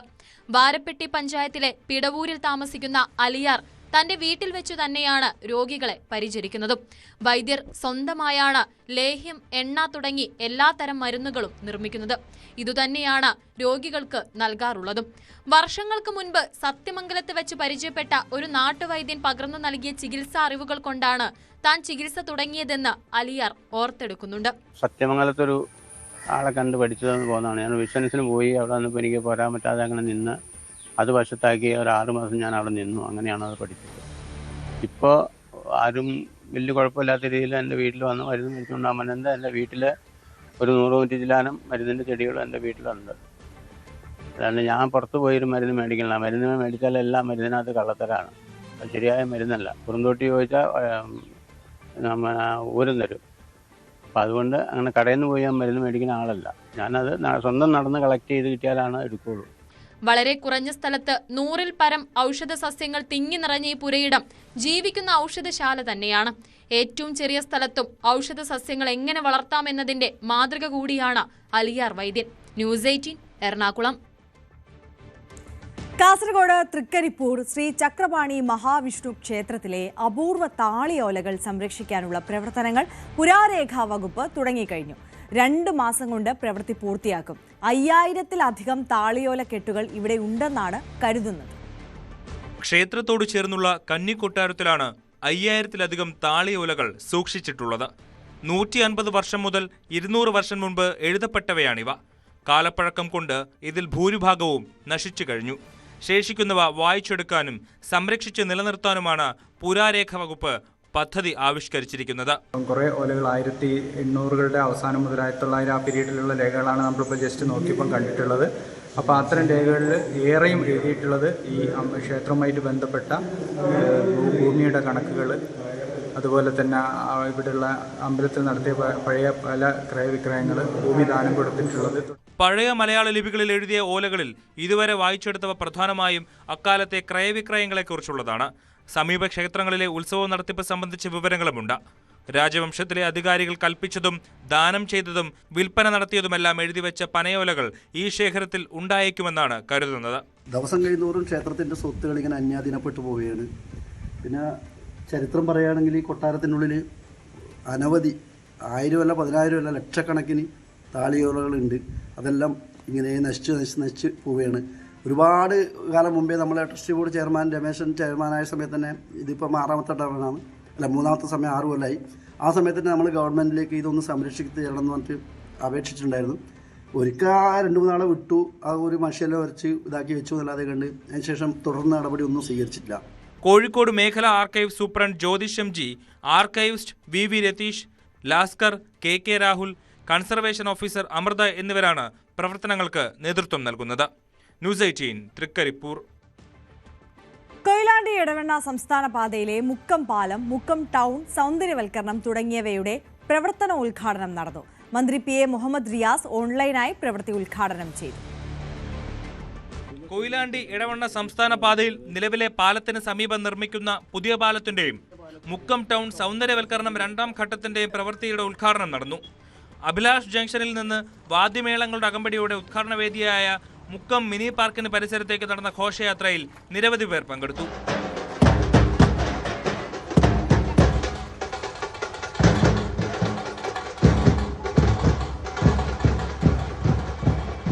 വാഹന സാന്ദ്രത വർദ്ധിച്ചു വരുന്ന കാലത്ത് മുക്കത്തെ ഗതാഗതം സുഗമമാക്കുക എന്ന ലക്ഷ്യത്തോടെയാണ് രണ്ടാമത് ഒരു പാലം നിർമ്മിക്കുന്നതിന് തീരുമാനമെടുത്തത്. ഇതിനായി 7,25,00,000 രൂപ അനുവദിക്കുകയും ചെയ്തിട്ടുണ്ട്. മുക്കത്തെ റോഡുകൾ വികസിച്ചു കഴിഞ്ഞു. അതിനനുസരിച്ച് പാലവും വേണം. എങ്കിൽ മാത്രമേ തടസ്സമില്ലാത്ത യാത്ര സാധ്യമാക്കുവാൻ കഴിയൂ. അതിലേക്കുള്ള പ്രധാന ചുവടുവെപ്പാണ് പുതിയ പാലം. മുക്കം ടൗൺ 1ാം ഘട്ട സൗന്ദര്യവൽക്കരണത്തിന്റെ ഭാഗമായി നിർമ്മിച്ച മിനി പാർക്ക് സംരക്ഷിച്ച് നിലവിലെ പാലം പൊളിക്കാതെ പാലത്തിന്റെ വലതുഭാഗത്ത് പുതിയൊരു പാലം നിർമ്മിക്കാനാണ് പദ്ധതി. 6 മീറ്റർ വീതിയിലാണ് പുതിയ പാലം നിർമ്മിക്കുക. നിലവിലെ പാലത്തിന് 6.5 മീറ്റർ വീതിയാണുള്ളത്. 7,25,00,000 രൂപയാണ് നിർമ്മാണത്തിനായി അനുവദിച്ചത്. 4.8 കോടി രൂപ ചിലവഴിച്ചാണ് മുക്കം ടൗൺ സൗന്ദര്യവൽക്കരണ പ്രവൃത്തിയുടെ 2ാം ഘട്ടം നടത്തുന്നത്. ചടങ്ങിൽ വികസന പ്രവൃത്തികൾക്ക് സ്ഥലം വിട്ടു നൽകിയ വ്യക്തികളെയും പള്ളി കമ്മിറ്റിയെയും ആദരിച്ചു. പൊതുമരാമത്ത് വകുപ്പ് അസിസ്റ്റന്റ് എഞ്ചിനീയർ അതുൽ റിപ്പോർട്ട് അവതരിപ്പിച്ചു. നഗരസഭ chairperson PT Babu, vice chairperson KP Chandini തുടങ്ങിയവർ പങ്കെടുത്തു. ന്യൂസ് 18 മുക്കം. ഇനി നമ്മൾ ചില അന്തർദേശീയ വാർത്തകളിലേക്കാണ് കടക്കുന്നത്. പൊതുപരിപാടിക്കിടെ ലൈംഗിക അതിക്രമത്തിന് ഇരയായ മെക്സിക്കൻ പ്രസിഡന്റ് ക്ലോഡിയ ഷെയ്ൻബോം രാജ്യത്തെ ലൈംഗിക അതിക്രമ നിയമങ്ങൾ കർശനമാക്കാൻ തീരുമാനിച്ചു. രാജ്യത്തെ സ്ത്രീകളിൽ 70% ഇത്തരം അനിഷ്ട സംഭവങ്ങൾ നേരിടുന്നതായാണ് കണക്കുകൾ. മെക്സിക്കോയിൽ നിന്ന് ഞെട്ടിക്കുന്ന ഒരു ദൃശ്യമാണ് ഇപ്പോൾ പുറത്തു വരുന്നത്. മെക്സിക്കൻ പ്രസിഡന്റിനെയാണ് ഒരാൾ കയ്യേറ്റം ചെയ്യുന്നത്. അതും ലൈംഗികമായാണ് ഉപദ്രവിക്കുന്നത്. ഇപ്പോൾ മെക്സിക്കോ സിറ്റിയിൽ വെച്ചാണ് അവിടുത്തെ പ്രസിഡന്റ് ക്ലോഡിയ ഷെയ്ൻബോമിന് ഈ ദുരവസ്ഥ ഉണ്ടായത്. ലൈംഗികമായ കയ്യേറ്റം. ജനക്കൂട്ടത്തിൽ നിന്ന് ഒരാൾ അതിക്രമിച്ച് കയറി വരികയാണ്, പിന്നീട് അവരെ സ്പർശിക്കുകയാണ്. ആ വീഡിയോ ആണ് പുറത്തു വന്നത്. അപ്പോൾ ഷെയ്ൻബോമിനോട് ഇവർ വളരെ മോശമായി പെരുമാറുന്നു. അവരുടെ മാറിടത്ത് സ്പർശിക്കാൻ ശ്രമിക്കുന്നു. കാഴ്ചക്കാർ നോക്കി നിൽക്കെ ചുംബിക്കാൻ ശ്രമിക്കുന്നു.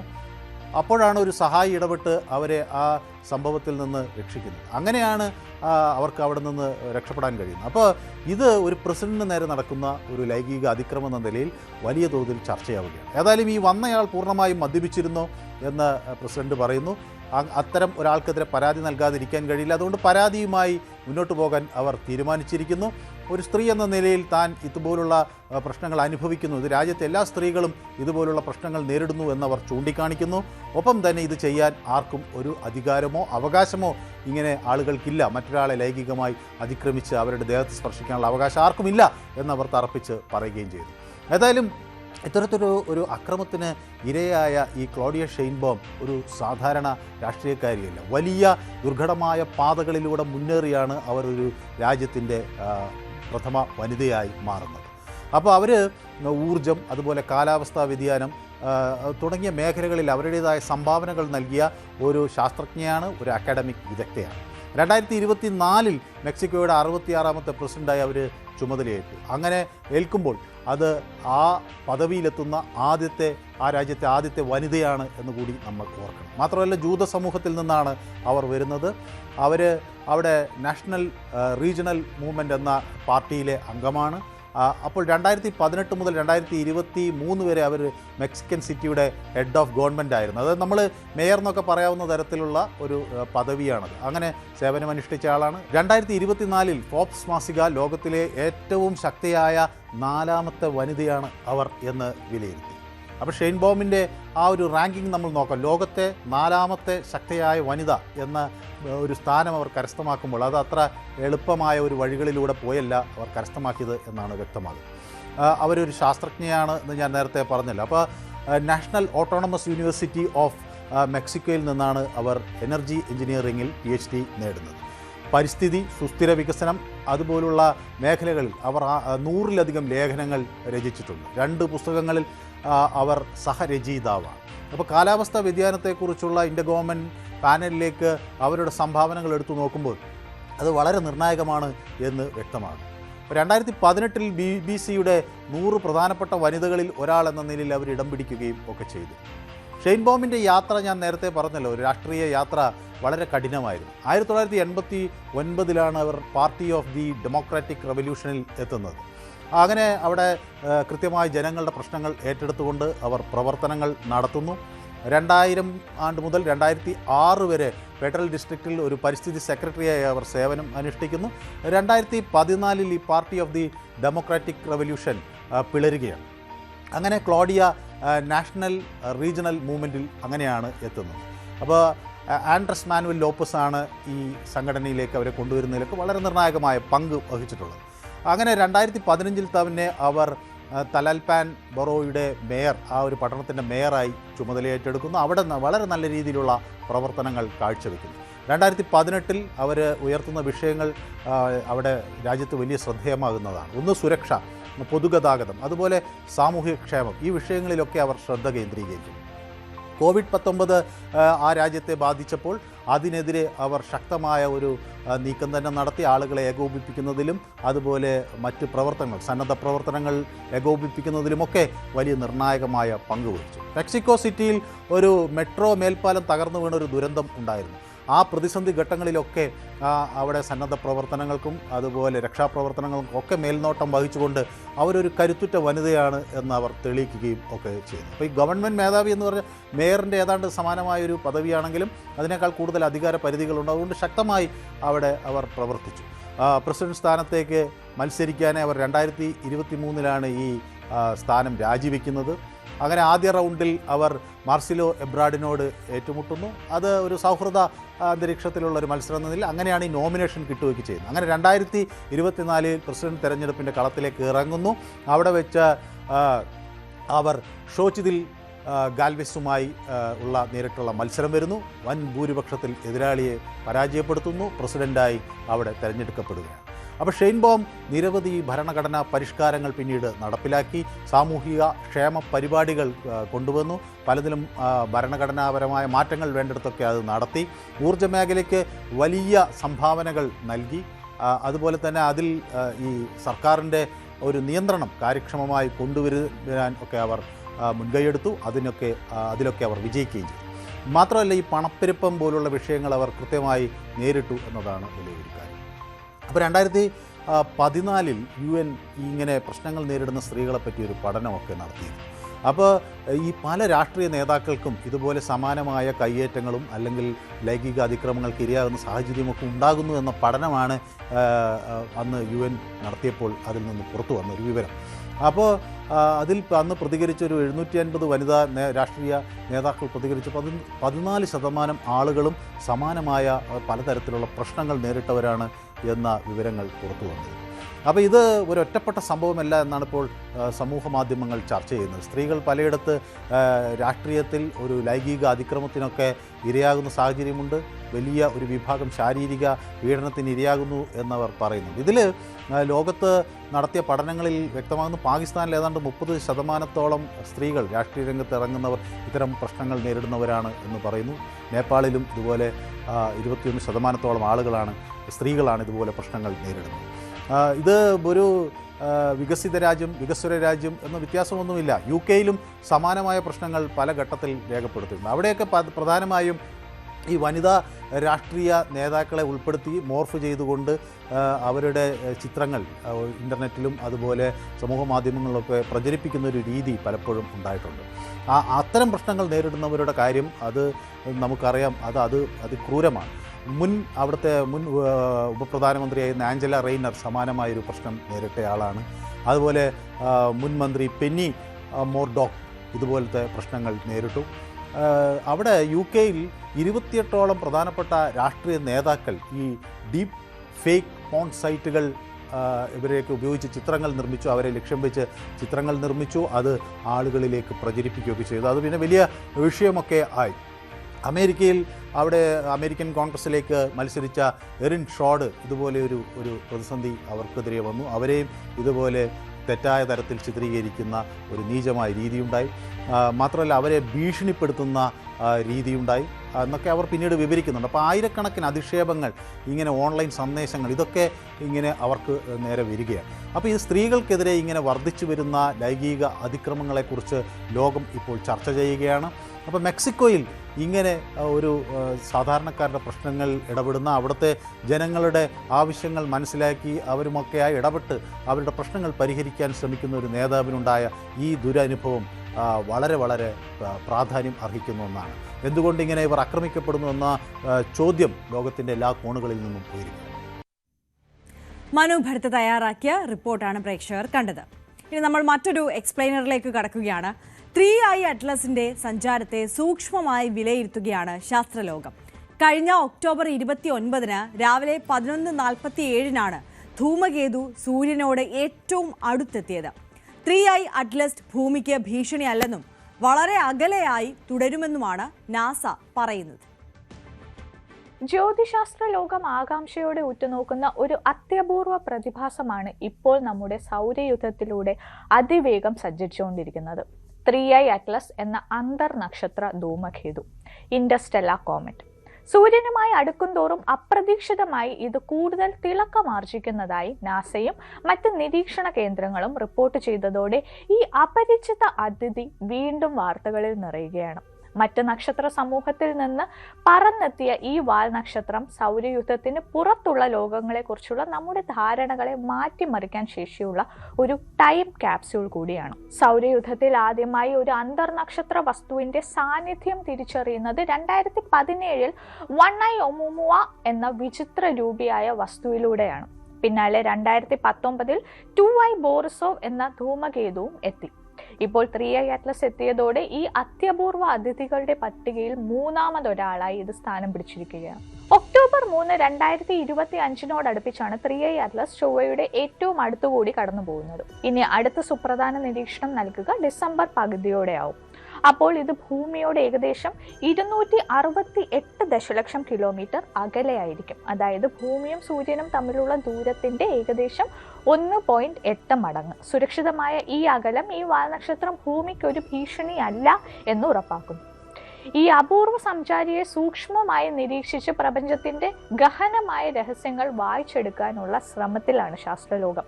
3i അറ്റ്ലസിന്റെ പ്രാധാന്യം വെറും വിനോദസഞ്ചാരി എന്നതിലുപരിയാണ്.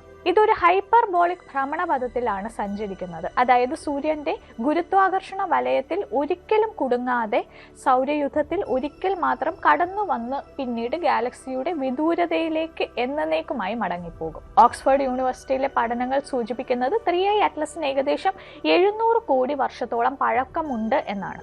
നമ്മുടെ സൗരയൂഥം രൂപം കൊള്ളുന്നതിന് ഏകദേശം 300 കോടി വർഷം മുമ്പ് രൂപപ്പെട്ടതാകാം ഇത്.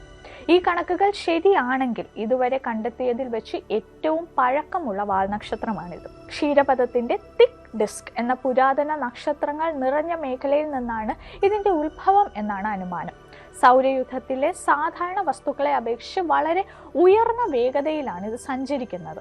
അതായത് സെക്കൻഡിൽ ഏകദേശം 61 കിലോമീറ്റർ വേഗതയിൽ.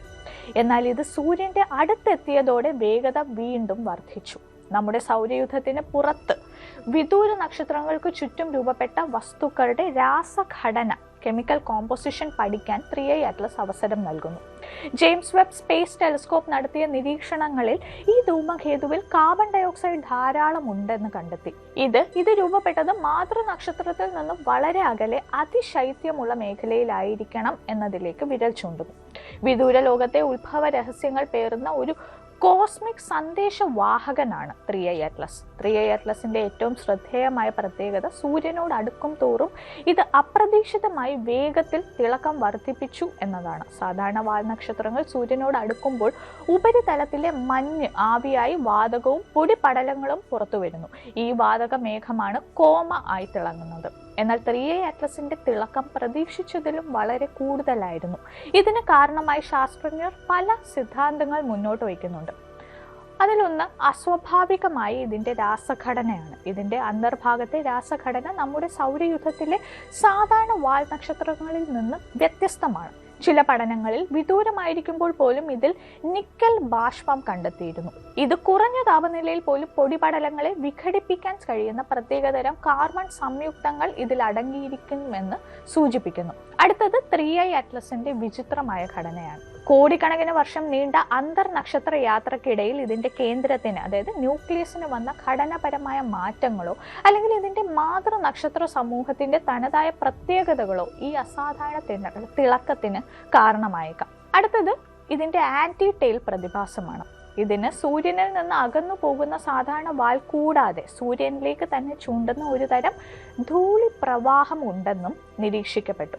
ഈ അസാധാരണ പ്രവർത്തനങ്ങൾ 3i അറ്റ്ലസ് ഒരു സാധാരണ വാൽ നക്ഷത്രമല്ല എന്നും പുതിയൊരു വിഭാഗം അന്തർനക്ഷത്ര വസ്തുക്കളാകാനുള്ള സാധ്യതയുണ്ടെന്നും ചില ശാസ്ത്രജ്ഞർ വാദിക്കുന്നു. ചുരുക്കത്തിൽ സൂര്യനുമായി അടുത്തുള്ളപ്പോൾ ഒരു വാൽ നക്ഷത്രം എങ്ങനെ പെരുമാറണം എന്നുള്ള നമ്മുടെ പരമ്പരാഗത ചിന്തകളെയാണ് 3i അറ്റ്ലസ് വെല്ലുവിളിക്കുന്നത്. ഈ വാൽ നക്ഷത്രത്തെ നിരീക്ഷിക്കാൻ ഭൂമിയിലെ അറ്റ്ലസ് പോലുള്ള ദൂരദർശിനികൾ മാത്രമല്ല ബഹിരാകാശ പേടകങ്ങളും ഉപയോഗിക്കുന്നുണ്ട്. ഉദാഹരണത്തിന് ചൊവ്വയെ ഭ്രമണം ചെയ്യുന്ന യൂറോപ്യൻ സ്പേസ് ഏജൻസിയുടെ പേടകങ്ങളും വ്യാഴത്തിലേക്ക് പോകുന്ന ജൂസ് പേടകവും 3i അറ്റ്ലസിനെ നിരീക്ഷിക്കാൻ ശ്രമിക്കുകയുണ്ടായി. സൂര്യന്റെ മറവിൽ പോയ ശേഷം അടുത്ത മാസങ്ങളിൽ ഇത് വീണ്ടും ദൂരദർശിനികളിൽ ദൃശ്യമാകും. 3i അറ്റ്ലസ് തുറന്നിടുന്ന സാധ്യതകൾ വലുതാണ്. അതിലാദ്യം ഗ്രഹരൂപീകരണത്തിന്റെ രഹസ്യങ്ങൾ കണ്ടെത്താൻ ഇത് സഹായിക്കുമെന്നതാണ്. മറ്റു നക്ഷത്രങ്ങൾക്ക് ചുറ്റും ഗ്രഹങ്ങൾ എങ്ങനെ രൂപപ്പെടുന്നു, അവിടെയെല്ലാം ജീവൻ നിലനിൽക്കാൻ ആവശ്യമായ ജലാംശവും മറ്റ് സംയുക്തങ്ങളും എങ്ങനെ വിതരണം ചെയ്യപ്പെടുന്നു, ഇൻഡസ്ട്രല ധൂമകേതുകളിലെ രാസവസ്തുക്കളുടെ പഠനം വിദൂര നക്ഷത്ര സമൂഹങ്ങളിലെ ഗ്രഹരൂപീകരണ പ്രക്രിയകളെ കുറിച്ചുള്ള നിർണായകമായ വിവരങ്ങൾ നൽകും. അടുത്തത് കോസ്മിക് യാത്രയെയും മാറ്റങ്ങളെയും കുറിച്ചുള്ള വിവരം ഇത് നൽകുമെന്നതാണ്. കോടിക്കണക്കിന് വർഷങ്ങൾ നക്ഷത്രാന്തര ശൂന്യതയിലൂടെ സഞ്ചരിച്ച ഒരു വസ്തുവിന് എന്ത് സംഭവിക്കുന്നു, ഈ യാത്രക്കിടയിൽ അതിന്റെ ഘടനയിൽ എന്ത് മാറ്റങ്ങൾ ഉണ്ടാകുന്നു, 3i അറ്റ്ലസിന്റെ ഘടനാപരമായ പ്രത്യേകതകൾ ഈ ചോദ്യങ്ങൾക്ക് ഉത്തരം നൽകും. ചില ചർച്ചകൾ ഇത് അന്യഗ്രഹ പേടകമാണോ, അതായത് ഒരു ഏലിയൻ ആർട്ടിഫാക്റ്റ് ആണോ എന്നതിലേക്ക് വരെ എത്തി നിൽക്കുകയാണ്. എന്നാൽ ശാസ്ത്രലോകം ഇതിനെ ഒരു സാധാരണ വാൽ നക്ഷത്രമായി മാത്രമാണ് കണക്കാക്കുന്നത്. എങ്കിലും അതിരു കടന്ന വേഗതയും അപ്രതീക്ഷിത തിളക്കവും വിചിത്രമായ സഞ്ചാരപഥവും ഇതിനെ ഒരു അസാധാരണ വാൽ നക്ഷത്രം എന്ന് വിശേഷിപ്പിക്കാൻ ശാസ്ത്രജ്ഞരെ പ്രേരിപ്പിക്കുന്നുണ്ട്. 3i അറ്റ്ലസ് എന്ന വാൽ നക്ഷത്രം നമ്മുടെ സൗരയൂഥത്തെ താൽക്കാലികമായി സന്ദർശിച്ച ഒരു വെറും അതിഥി മാത്രമല്ല. പ്രപഞ്ചത്തിന്റെ വിശാലമായ ഭൂമികയിൽ കോടിക്കണക്കിന് നക്ഷത്ര സമൂഹങ്ങൾക്കിടയിൽ നടക്കുന്ന നമ്മൾ ഇതുവരെ അറിയാത്ത രാസപ്രവർത്തനങ്ങളുടെയും ഭൗതിക മാറ്റങ്ങളുടെയും ഒരു നേർസാക്ഷ്യമാണിത്. നമ്മുടെ ഗാലക്സിയിലെ ഏറ്റവും പഴക്കം ചെന്ന ചില വസ്തുക്കളുടെ രഹസ്യങ്ങൾ പേറി 3i അറ്റ്ലസ് വീണ്ടും നക്ഷത്രാന്തര മേഖലയിലേക്ക് യാത്ര തിരിക്കും.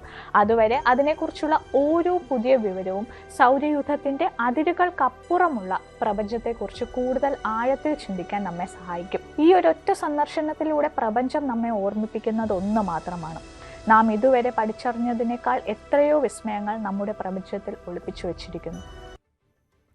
ഗൗരി തയ്യാറാക്കിയ സ്പെഷ്യൽ റിപ്പോർട്ടാണ് നമ്മൾ കണ്ടത്. ഇനി മടങ്ങിയെത്താം ഇടവേളയ്ക്ക് ശേഷം.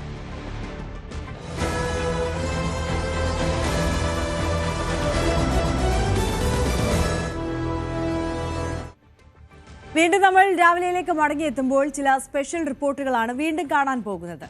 പുതിയ ലോകത്ത് കുടുംബ ബന്ധങ്ങൾ അറ്റുപോവുകയാണോ? ഒറ്റപ്പെടുന്ന മാതാപിതാക്കളുടെ ജീവിതത്തെക്കുറിച്ചുള്ള റിപ്പോർട്ടിലേക്കാണ് ഇനി നമ്മൾ പോകുന്നത്. കേരളത്തിന്റെ സാംസ്കാരിക ഭൂപടത്തിൽ സ്നേഹത്തിന്റെയും ഒത്തുചേരലിന്റെയും പ്രതീകമായിരുന്നു അച്ഛനും അമ്മയും ഒന്നോ രണ്ടോ മക്കളും അടങ്ങുന്ന കുടുംബങ്ങൾ. കുന്നിൻ ചെരുവിലും വയൽ വരമ്പുകളിലും തീരദേശത്തും തല ഉയർത്തി നിന്നിരുന്ന ഓരോ വീടും ഒരു കാലഘട്ടത്തിന്റെ കഥ പറഞ്ഞു. എന്നാൽ ഇന്ന് കേരളത്തിന്റെ ഭവനങ്ങൾ സാവധാനം നിശബ്ദമാവുകയാണ്. കുട്ടികളുടെ ചിരിയും ഓട്ടവും മാതാപിതാക്കളുടെ നിർബന്ധ ബുദ്ധിയുമുള്ള വാത്സല്യവും കൊണ്ട് നിറഞ്ഞ വീടുകൾ ഇന്ന് ഏകാന്തതയുടെ വലിയ കൂടാരങ്ങളായി മാറുകയാണ്. ഒരു കാലത്ത് കേരളത്തിന്റെ സ്വത്തായിരുന്ന കുടുംബ ബന്ധങ്ങൾ പുതിയ ലോകക്രമത്തിൽ അറ്റുപോവുകയാണോ? ഈ ചോദ്യം ഓരോ പ്രവാസി മലയാളിയുടെയും നാട്ടിൽ ഒറ്റപ്പെടുന്ന മാതാപിതാക്കളുടെയും ഉറക്കം കെടുത്തുന്നു. ഇന്നത്തെ യുവതലമുറയെ സംബന്ധിച്ചിടത്തോളം വിദ്യാഭ്യാസം എന്നത് പ്രാദേശികമായ ഒരു ആവശ്യകതയല്ല, മറിച്ച് ആഗോള പൗരനായി മാറാനുള്ള പാസ്പോർട്ടാണ്. എഞ്ചിനീയറിംഗ്, നഴ്സിംഗ്, IT മേഖലകളിലെ ഉന്നത പഠനത്തിനായും തുടർന്ന് മെച്ചപ്പെട്ട ജീവിത നിലവാരത്തിനായുമുള്ള തീവ്രമായ ആഗ്രഹം കേരളത്തിലെ യുവാക്കളെ കൂട്ടത്തോടെ വിദേശ രാജ്യങ്ങളിലേക്ക് ആകർഷിക്കുന്നു. അമേരിക്ക, കാനഡ, ഓസ്ട്രേലിയ, യൂറോപ്യൻ രാജ്യങ്ങൾ, ഗൾഫ് മേഖല എന്നിവിടങ്ങളിലേക്ക് അവർ പറിച്ചു നടപ്പെടുന്നു. ഇതിലേറ്റവും ശ്രദ്ധേയമായ മാറ്റം 90കളിലെയും 2000കളിലെയും പോലെയല്ല ഇന്നത്തെ കുടിയേറ്റം എന്നതാണ്. അന്നത്തെ പ്രവാസികൾ ഒരു തിരിച്ചുവരവ് സ്വപ്നം കണ്ടിരുന്നു. നാട്ടിൽ വീട് പണിയുക, കടം വീട്ടുക, മക്കളെ പഠിപ്പിക്കുക, ശേഷം തിരികെ വന്ന് വിശ്രമ ജീവിതം നയിക്കുക, അതായിരുന്നു രീതി. എന്നാൽ ഇന്നത്തെ യുവ പ്രൊഫഷണലുകൾക്ക് അങ്ങനെ ഒരു തിരിച്ചുവരവ് പ്ലാൻ ഇല്ല. അവർ പോകുന്നത് തങ്ങളുടെ സ്ഥിരമായ ജീവിതവും കരിയറും കെട്ടിപ്പടുക്കാനാണ്. ഇതൊരു ട്രാൻസിറ്റ് മൈഗ്രേഷൻ അല്ല, മറിച്ച് പെർമനന്റ് മൈഗ്രേഷൻ ആണ്. ഒരു വീട്ടിലെ ഒരൊറ്റ കുട്ടിയാണെങ്കിൽ പോലും അവർ വിദേശത്ത് സ്ഥിരതാമസമാക്കുമ്പോൾ നാട്ടിലെ വീട് എന്നത് പ്രായമായ മാതാപിതാക്കൾക്ക് മാത്രമുള്ള താൽക്കാലിക താവളമായി മാറുന്നു. ഈ കുടിയേറ്റത്തിന്റെ ഏറ്റവും വലിയ സാമൂഹിക പ്രത്യാഘാതം നേരിടുന്നത് നാട്ടിലെ പ്രായമായ മാതാപിതാക്കളാണ്. പലപ്പോഴും 60കളിലും 70കളിലും എത്തിയ ഇവർ മക്കളുടെ കല്യാണം കഴിഞ്ഞ ഉടനെയോ പേരക്കുട്ടികൾക്ക് സ്കൂൾ വിദ്യാഭ്യാസം തുടങ്ങുന്നതിന് മുൻപോ ഒക്കെ ഒറ്റപ്പെടുന്നു. ഒരു കാലത്ത് നമ്മുടെ ഐശ്വര്യം എന്നൊക്കെ പറഞ്ഞിരുന്ന വലിയ വീടുകൾ ഇപ്പോൾ മാതാപിതാക്കൾക്ക് ഏകാന്തതയുടെ കൂറ്റൻ ഭാരമായി മാറുകയാണ്. മുറ്റത്തെ കള പറിക്കാനോ ചുമരിലെ പൂപ്പല് പായലൊക്കെ കഴുകി കളയാനോ ഒരസുഖം വന്നാൽ ആശുപത്രിയിൽ കൊണ്ടുപോകാനോ പോലും ആരുമില്ലാത്ത അവസ്ഥയാണ്. ഫോൺ വിളികൾക്ക് പരിധികളുണ്ട്, എന്നാൽ നേരിട്ടുള്ള സാമീപ്യത്തിന് പകരമാകില്ല അത്. ഇവിടെയാണ് സാമൂഹിക സുരക്ഷാ വലയം അനിവാര്യമായി വരുന്നത്. വീട്ടുജോലിക്കും ഭക്ഷണം പാചകം ചെയ്യുന്നതിനും മറ്റാവശ്യങ്ങൾക്കുമായി ആളുകളെ ആശ്രയിക്കേണ്ടി വരുന്നത് വലിയൊരു സാമ്പത്തിക ബാധ്യതയും സുരക്ഷാ ആശങ്കയുമാണ് ഉയർത്തുന്നത്. ഹൃദയാഘാതം, തലകറക്കം പോലുള്ള അത്യാവശ്യ ഘട്ടങ്ങളിൽ ഉടൻ സഹായം എത്തിക്കാൻ കഴിയാതെ പോകുന്ന സംഭവങ്ങൾ കേരളത്തിൽ വർദ്ധിച്ചു വരികയാണ്. ഇത് വ്യക്തിപരമായ ദുരന്തത്തിനപ്പുറം കേരളത്തിന്റെ പൊതുജന ആരോഗ്യ സംവിധാനത്തിന്മേലുള്ള വലിയൊരു വെല്ലുവിളിയാണ്. വിദേശത്ത് സ്ഥിരതാമസമാക്കിയ മക്കൾക്ക് വേണ്ടി ലക്ഷങ്ങളും കോടികളും മുടക്കി മാതാപിതാക്കൾ നാട്ടിൽ പണിത നാലുകെട്ടുകളും ബംഗ്ലാവുകളും ഒക്കെ ഇന്ന് ആളനക്കമില്ലാതെ കിടക്കുന്നത് കേരളത്തിന്റെ റിയൽ എസ്റ്റേറ്റ് മേഖലയിൽ ഗുരുതരമായ ഒരു സാമ്പത്തിക പ്രതിസന്ധി സൃഷ്ടിക്കുന്നുണ്ട്. ഇത് കേവലം വികാരപരമായ ഒരു നഷ്ടമല്ല, മറിച്ച് ഭീമമായ പരിപാലന ചെലവുണ്ടാക്കുന്ന ഒരു ബാധ്യതയാണ്. ആളില്ലാത്ത ഈ വീടുകൾക്ക് പോലും current bill, water bill, tax, മഴയിൽ നിന്ന് സംരക്ഷിക്കാനുള്ള നവീകരണങ്ങൾ, വൃത്തിയാക്കൽ തുടങ്ങിയ ഇനങ്ങളിലൊക്കെ ഭീമമായ തുക ചെലവഴിക്കേണ്ടി വരുന്നുണ്ട്. ഈ ചെലവുകൾ വഹിക്കാൻ മാതാപിതാക്കൾക്ക് പ്രായമായതുകൊണ്ട് കഴിയാതെ വരികയും വിദേശത്തുള്ള മക്കൾക്ക് സ്വന്തം ജീവിത ചെലവുകൾക്കിടയിൽ ഇത് അധിക ബാധ്യതയായി മാറുകയും ചെയ്യുന്നു. ഇതിന്റെ ഫലമായി മക്കൾ നാട്ടിലേക്ക് മടങ്ങി വരില്ല എന്ന് ഉറപ്പാകുമ്പോൾ മാതാപിതാക്കൾ ഈ വീടുകൾ വിറ്റ് അപ്പാർട്ട്മെന്റുകളിലേക്ക് മാറാനോ മക്കളുടെ അടുത്തേക്ക് പോകാനോ ഒക്കെ ശ്രമിക്കും. എന്നാൽ കേരളത്തിലെ പല ഗ്രാമപ്രദേശങ്ങളിലും വിൽപ്പനയ്ക്ക് വെച്ച നിരവധി വീടുകൾക്ക് ആവശ്യക്കാർ ഇല്ലാത്ത അവസ്ഥയിലേക്ക് കാര്യങ്ങൾ എത്തിയിരിക്കുകയാണ്. ഇത് റിയൽ എസ്റ്റേറ്റ് മൂല്യത്തകർച്ചയ്ക്ക് കാരണമാവുകയും വലിയ വീടുകൾ വിൽക്കാൻ കഴിയാത്തതിനാൽ വിപണിയിൽ പണലഭ്യത പ്രതിസന്ധി ഉണ്ടാകാൻ സാധ്യതയുണ്ട് എന്നും സാമ്പത്തിക വിദഗ്ധർ ചൂണ്ടിക്കാട്ടുന്നു. ഈ പ്രതിഭാസം പുതിയതല്ല, ഒരു ചരിത്രപരമായ ആവർത്തനമാണ്. 1950കളിലും 60കളിലും തിരുവിതാംകൂർ മേഖലകളിൽ നിന്നും ഉയർന്ന ജീവിത നിലവാരം തേടി ഇടുക്കിയിലേക്കും വയനാട്ടിലേക്കും മലബാറിലേക്കും കുടിയേറിയവരുടെ രണ്ടാം തലമുറ ഇന്ന് സമാനമായ പ്രതിസന്ധിയിലാണ്. അന്ന് കിഴക്കൻ മലകളിലേക്ക് കുടിയേറിയ കർഷകരുടെ മക്കൾ ഇന്ന് ആ തോട്ടങ്ങളും കൃഷിയിടങ്ങളും വിട്ട് യൂറോപ്പിലേക്ക് കുടിയേറുന്നു. വലിയ കഷ്ടപ്പാടുകളിലൂടെ നേടിയെടുത്ത ഭൂമി ഇപ്പോൾ വിൽപ്പനയ്ക്ക് വെച്ചിട്ടും വാങ്ങാൻ ആളില്ലാത്ത അവസ്ഥയാണ്. അന്നത്തെ കുടിയേറ്റം ഒരു ആഭ്യന്തര കുടിയേറ്റമായിരുന്നെങ്കിൽ ഇന്നത്തേത് അന്താരാഷ്ട്ര കുടിയേറ്റമാണ്. അന്നത്തെ മക്കൾ അടുത്ത സംസ്ഥാനത്തായിരുന്നെങ്കിൽ ഇന്നത്തെ മക്കൾ മറ്റൊരു ഭൂഖണ്ഡത്തിലാണ്. ഇനി ഒരു തിരിച്ചുവരവ് ഉണ്ടാകാനുള്ള സാധ്യത കുറവായതിനാൽ ഈ വീടുകൾ ഭാവിയിൽ കുടിയൊഴിപ്പിക്കപ്പെട്ട ഭൂമിയായി മാറാൻ സാധ്യതയുണ്ട്. ലക്ഷക്കണക്കിന് വീടുകൾ ആളൊഴിഞ്ഞു കിടക്കുന്ന സാഹചര്യം സൃഷ്ടിക്കുന്ന സാമ്പത്തിക സാമൂഹിക പ്രതിസന്ധിയെ അതിജീവിക്കാൻ കേരളം സമൂഹാധിഷ്ഠിത പരിരക്ഷാ സംവിധാനങ്ങൾ ശക്തിപ്പെടുത്തേണ്ടതുണ്ട്. പ്രാദേശിക തലത്തിൽ വോളണ്ടിയർ സംവിധാനങ്ങളും കമ്മ്യൂണിറ്റി കെയർ സെന്ററുകളും സ്ഥാപിച്ച് പ്രായമായവർക്ക് അടിയന്തര സഹായം ലഭ്യമാക്കുകയും ഹോം നഴ്സിംഗ്, പാലിയേറ്റീവ് കെയർ സൗകര്യങ്ങൾ വിപുലീകരിക്കുകയും ചെയ്യണം. രണ്ടാമതായി സാങ്കേതിക വിദ്യയുടെ ഉപയോഗം പ്രോത്സാഹിപ്പിക്കുന്നത് മക്കൾക്ക് ആശ്വാസകരമാകും. റിമോട്ട് ഹെൽത്ത് മോണിറ്ററിംഗ് ഉപകരണങ്ങളും എമർജൻസി അലർട്ട് സിസ്റ്റങ്ങളും വീടുകളിൽ സ്ഥാപിക്കുന്നത് ഇതിൽ പ്രധാനമാണ്. ഈ പ്രതിസന്ധിക്കുള്ള സാമ്പത്തിക പരിഹാരം എന്ന നിലയിൽ ആളനക്കമില്ലാത്ത ഈ വലിയ ഭവനങ്ങൾ പുനരുപയോഗത്തിനായി പ്രോത്സാഹിപ്പിക്കണം. ഇവയെ ചെറിയ വാടക വീടുകളായോ വായനശാലകളായോ കമ്മ്യൂണിറ്റി സെന്ററുകളായോ അല്ലെങ്കിൽ ഹോം സ്റ്റേകളായോ മാറ്റുന്നത് സാമ്പത്തിക ഭാരം കുറയ്ക്കുന്നതിനൊപ്പം വീടിന് ഒരു സാമൂഹിക മൂല്യം കിട്ടുകയും ചെയ്യും. അവസാനമായി രാഷ്ട്രീയപരമായ ഇടപെടലുകൾ അനിവാര്യമാണ് എന്നുള്ളതാണ്. വിദേശ മലയാളികളുടെ നിക്ഷേപം ആകർഷിക്കുന്നതിനൊപ്പം നാട്ടിൽ തിരിച്ചെത്തി ബിസിനസ് തുടങ്ങുന്നവർക്ക് പ്രത്യേക പ്രോത്സാഹനങ്ങൾ നൽകുന്നതിനും സീനിയർ സിറ്റിസൺ കെയർ പോളിസികൾക്ക് കൂടുതൽ ഊന്നൽ നൽകുന്നതിനും സർക്കാർ തയ്യാറാകണം. കേരളം ഇന്ന് ലോകത്തിന് മുന്നിൽ തുറന്ന ഒരു വാതിലാണ്. ആഗോളതലത്തിൽ വിദ്യാഭ്യാസപരമായും സാമ്പത്തികപരമായും മലയാളികൾ മുന്നേറുമ്പോൾ നാട്ടിലെ സാമൂഹിക ഘടനയിൽ വലിയ വിള്ളലുകൾ ഉണ്ടാകുന്നു. ഒറ്റപ്പെട്ടു പോകുന്ന മാതാപിതാക്കൾ എന്നത് വെറും ഒരു വൈകാരിക പ്രശ്നം മാത്രമല്ല, അത് കേരളത്തിന്റെ ജനസംഖ്യാപരമായ മാറ്റത്തിന്റെ ഒരു സൂചനയാണ്. വലിയ വീടുകൾ ഉപേക്ഷിച്ച് അനാഥമാകുന്ന ഈ ഭവനങ്ങൾ നൽകുന്ന സന്ദേശം വളരെ വ്യക്തമാണ്. പുതിയൊരു സാമൂഹിക ക്രമത്തിലേക്ക് കേരളം മാറുമ്പോൾ ഓരോ പൗരനും ഓരോ ഭരണകൂടവും ഈ നിശബ്ദമാകുന്ന ഭവനങ്ങളെ എങ്ങനെ സംരക്ഷിക്കുമെന്നതിലാണ് ഇനി നമ്മുടെ ഭാവി. ഇതിനോടൊപ്പം ഒരു കാര്യം കൂടി പറയാതെ നിർത്താനാകില്ല. കേരളത്തിന്റെ ജനസംഖ്യാ വാർദ്ധക്യം വളരെ വേഗത്തിൽ വർദ്ധിച്ചുകൊണ്ടിരിക്കുകയാണ്. ഇതിനോടൊപ്പം മക്കളുടെ കുടിയേറ്റം ചേരുമ്പോൾ ശാരീരികമായ ഒറ്റപ്പെടലിനപ്പുറം പ്രായമായ മാതാപിതാക്കൾ നേരിടുന്നത് ഗുരുതരമായ മാനസികാരോഗ്യ പ്രതിസന്ധിയാണ്. എംപ്റ്റി നെസ്റ്റ് സിൻഡ്രോം എന്നത് കുട്ടികൾ വീട് വിട്ടു പോകുമ്പോൾ മാതാപിതാക്കൾ അനുഭവിക്കുന്ന ദുഃഖവും നഷ്ടബോധവുമാണ്. എന്നാൽ കേരളത്തിലെ ഈ സാഹചര്യത്തിൽ ഇത് കൂടുതൽ തീവ്രമാണ്. കാരണം മക്കൾ തൊട്ടടുത്ത നഗരത്തിലല്ല, മറിച്ച് തിരിച്ചുവരവ് ഉറപ്പില്ലാത്ത മറ്റ് ഭൂഖണ്ഡങ്ങളിലാണ് താമസിക്കുന്നത്. പ്രായമായ മാതാപിതാക്കളുടെ ജീവിതം പലപ്പോഴും മക്കളെ കേന്ദ്രീകരിച്ചായിരിക്കും. അവരുടെ വിദ്യാഭ്യാസം, വിവാഹം, പേരക്കുട്ടികൾ ഇതായിരുന്നു അവരുടെ ലോകം. ഈ കേന്ദ്രബിന്ദു പെട്ടെന്ന് അപ്രത്യക്ഷമാകുമ്പോൾ അവരുടെ ജീവിതത്തിന് ഒരു ഉദ്ദേശരാഹിത്യം അനുഭവപ്പെടും. രാവിലെ എഴുന്നേൽക്കുന്നത് ആർക്കു വേണ്ടി, പാചകം ചെയ്യുന്നത് ആർക്കു വേണ്ടി, ഉച്ചത്തിലുള്ള ഒരു സംസാരത്തിന് പോലും ആളില്ലാത്ത അവസ്ഥ. ഇത് അവരുടെ ദൈനംദിന ചിട്ടകളെയും താളം തെറ്റിക്കുന്നു. ക്രമേണ ഈ ഏകാന്തത ക്ലിനിക്കൽ വിഷാദ രോഗത്തിലേക്കും ഉത്കണ്ഠാ രോഗങ്ങളിലേക്കുമൊക്കെ വഴിമാറാം. സാങ്കേതിക വിദ്യ വിദേശ മലയാളികളെയും നാട്ടിലെ മാതാപിതാക്കളെയും ബന്ധിപ്പിക്കുന്നുണ്ടെങ്കിലും ഈ ബന്ധം പലപ്പോഴും ഒരു ഇരട്ടത്തലയുള്ള വാളാണ്. മക്കളെ ദിവസവും വീഡിയോ കോളിൽ കാണുമ്പോൾ അവർ തങ്ങളിൽ നിന്ന് എത്രമാത്രം അകലെയാണെന്നും തങ്ങളുടെ ജീവിതം എത്രമാത്രം മുന്നോട്ട് പോയിരിക്കുന്നു എന്നും മാതാപിതാക്കൾക്ക് ബോധ്യമാകും. പേരക്കുട്ടികൾ മലയാളം സംസാരിക്കാത്തതും തങ്ങളുടെ സംസ്കാരത്തിൽ നിന്ന് അകന്നു പോകുന്നതും കാണുമ്പോൾ അവർക്ക് വലിയ മാനസിക വേദന അനുഭവപ്പെടാറുണ്ട്. മുൻപ് മക്കളെ ഉപദേശിച്ചിരുന്ന മാതാപിതാക്കൾ ഇപ്പോൾ സാമ്പത്തിക കാര്യങ്ങൾക്കും മറ്റ് ദൈനംദിന ആവശ്യങ്ങൾക്കും മക്കളെ അമിതമായി ആശ്രയിക്കുന്നു. ഈ അമിത ആശ്രിതത്വം അവരുടെ ആത്മാഭിമാനത്തെ ബാധിക്കാനും വിഷാദത്തിന് കാരണമാകാനും സാധ്യതയുണ്ട്. കേരളീയ സമൂഹം ഇപ്പോഴും മാനസികാരോഗ്യ പ്രശ്നങ്ങളെ ഒരു കളങ്കമായി, ഒരു സ്റ്റിഗ്മയായി കാണുന്നു. പ്രായമായവർ തങ്ങൾക്ക് വിഷാദമുണ്ടെന്നോ സങ്കടമുണ്ടെന്നോ എന്നും പുറത്തു പറയില്ല. പ്രവാസികളായ മക്കളുള്ള പ്രായമായ മാതാപിതാക്കളിൽ പലപ്പോഴും വിഷാദത്തിന്റെ ലക്ഷണങ്ങൾ മറഞ്ഞിരിക്കുകയോ അല്ലെങ്കിൽ വയസ്സായതിന്റെ ഭാഗമായി തെറ്റിദ്ധരിക്കപ്പെടുകയോ ചെയ്യാറുണ്ട്. ശാരീരിക വേദനകൾ വിഷാദത്തിന്റെ ഒരു പ്രധാന ലക്ഷണമാണ്.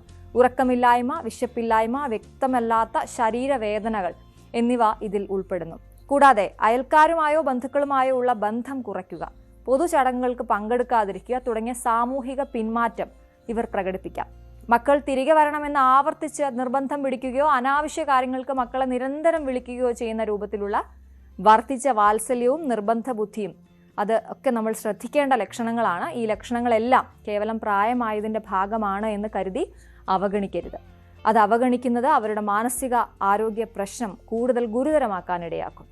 മക്കൾ വിദേശത്തായിരിക്കുമ്പോൾ നാട്ടിൽ ഒറ്റപ്പെട്ട് കഴിയുന്ന മാതാപിതാക്കളുടെ മാനസികാരോഗ്യം സംരക്ഷിക്കുന്നതിന് കൂട്ടായ ശ്രമങ്ങൾ അനിവാര്യമാണ്. പ്രാഥമികമായി മാനസികാരോഗ്യ കൗൺസിലിംഗ് സംവിധാനങ്ങൾ ശക്തിപ്പെടുത്തണം. ഇതിനായി പ്രാഥമികാരോഗ്യ കേന്ദ്രങ്ങൾ വഴിയും കുടുംബശ്രീ പോലുള്ള സംവിധാനങ്ങൾ വഴിയും പ്രായമായവർക്ക് സൗജന്യ കൗൺസിലിംഗും സപ്പോർട്ട് ഗ്രൂപ്പുകളും ലഭ്യമാക്കണം. രണ്ടാമതായി സജീവമായ വാർദ്ധക്യം പ്രോത്സാഹിപ്പിക്കേണ്ടതുണ്ട്. ഹോബികൾ വളർത്താൻ പ്രോത്സാഹിപ്പിക്കുകയും വായനശാലകളും പകൽ വീടുകളും ആത്മീയ കൂട്ടായ്മകളും ഒക്കെ അങ്ങനെയൊക്കെ അവരെ സജീവമാക്കുകയും വേണം. ഈ വിഷയത്തിൽ സമൂഹത്തെ പങ്കാളിയാക്കാൻ അഡോപ്റ്റ് എ ഗ്രാൻഡ് പേരന്റ് പോലുള്ള പദ്ധതികൾ ആവിഷ്കരിക്കുന്നത് സഹായകരമാകും.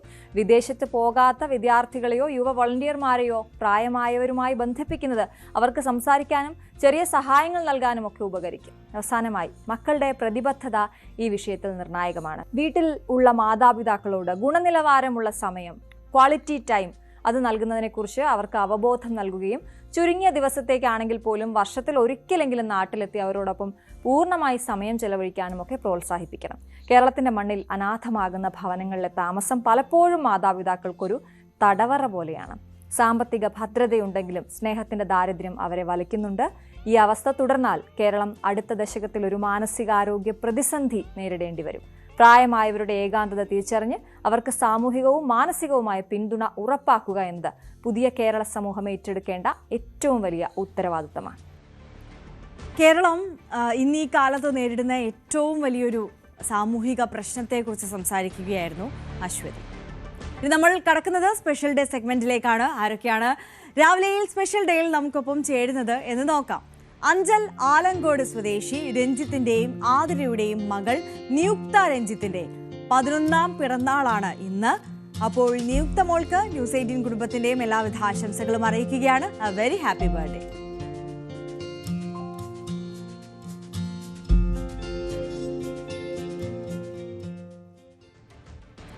രാവിലെയുടെ സമയം ഇവിടെ അവസാനിക്കുകയാണ്. എല്ലാ പ്രിയപ്പെട്ട പ്രേക്ഷകർക്കും ഒരിക്കൽ കൂടി ഒരു നല്ല ദിവസം ആശംസിക്കുന്നു. ഇനി ഇടവേളയ്ക്ക് ശേഷം കാണാം പോലീസ് പെട്രോൾ.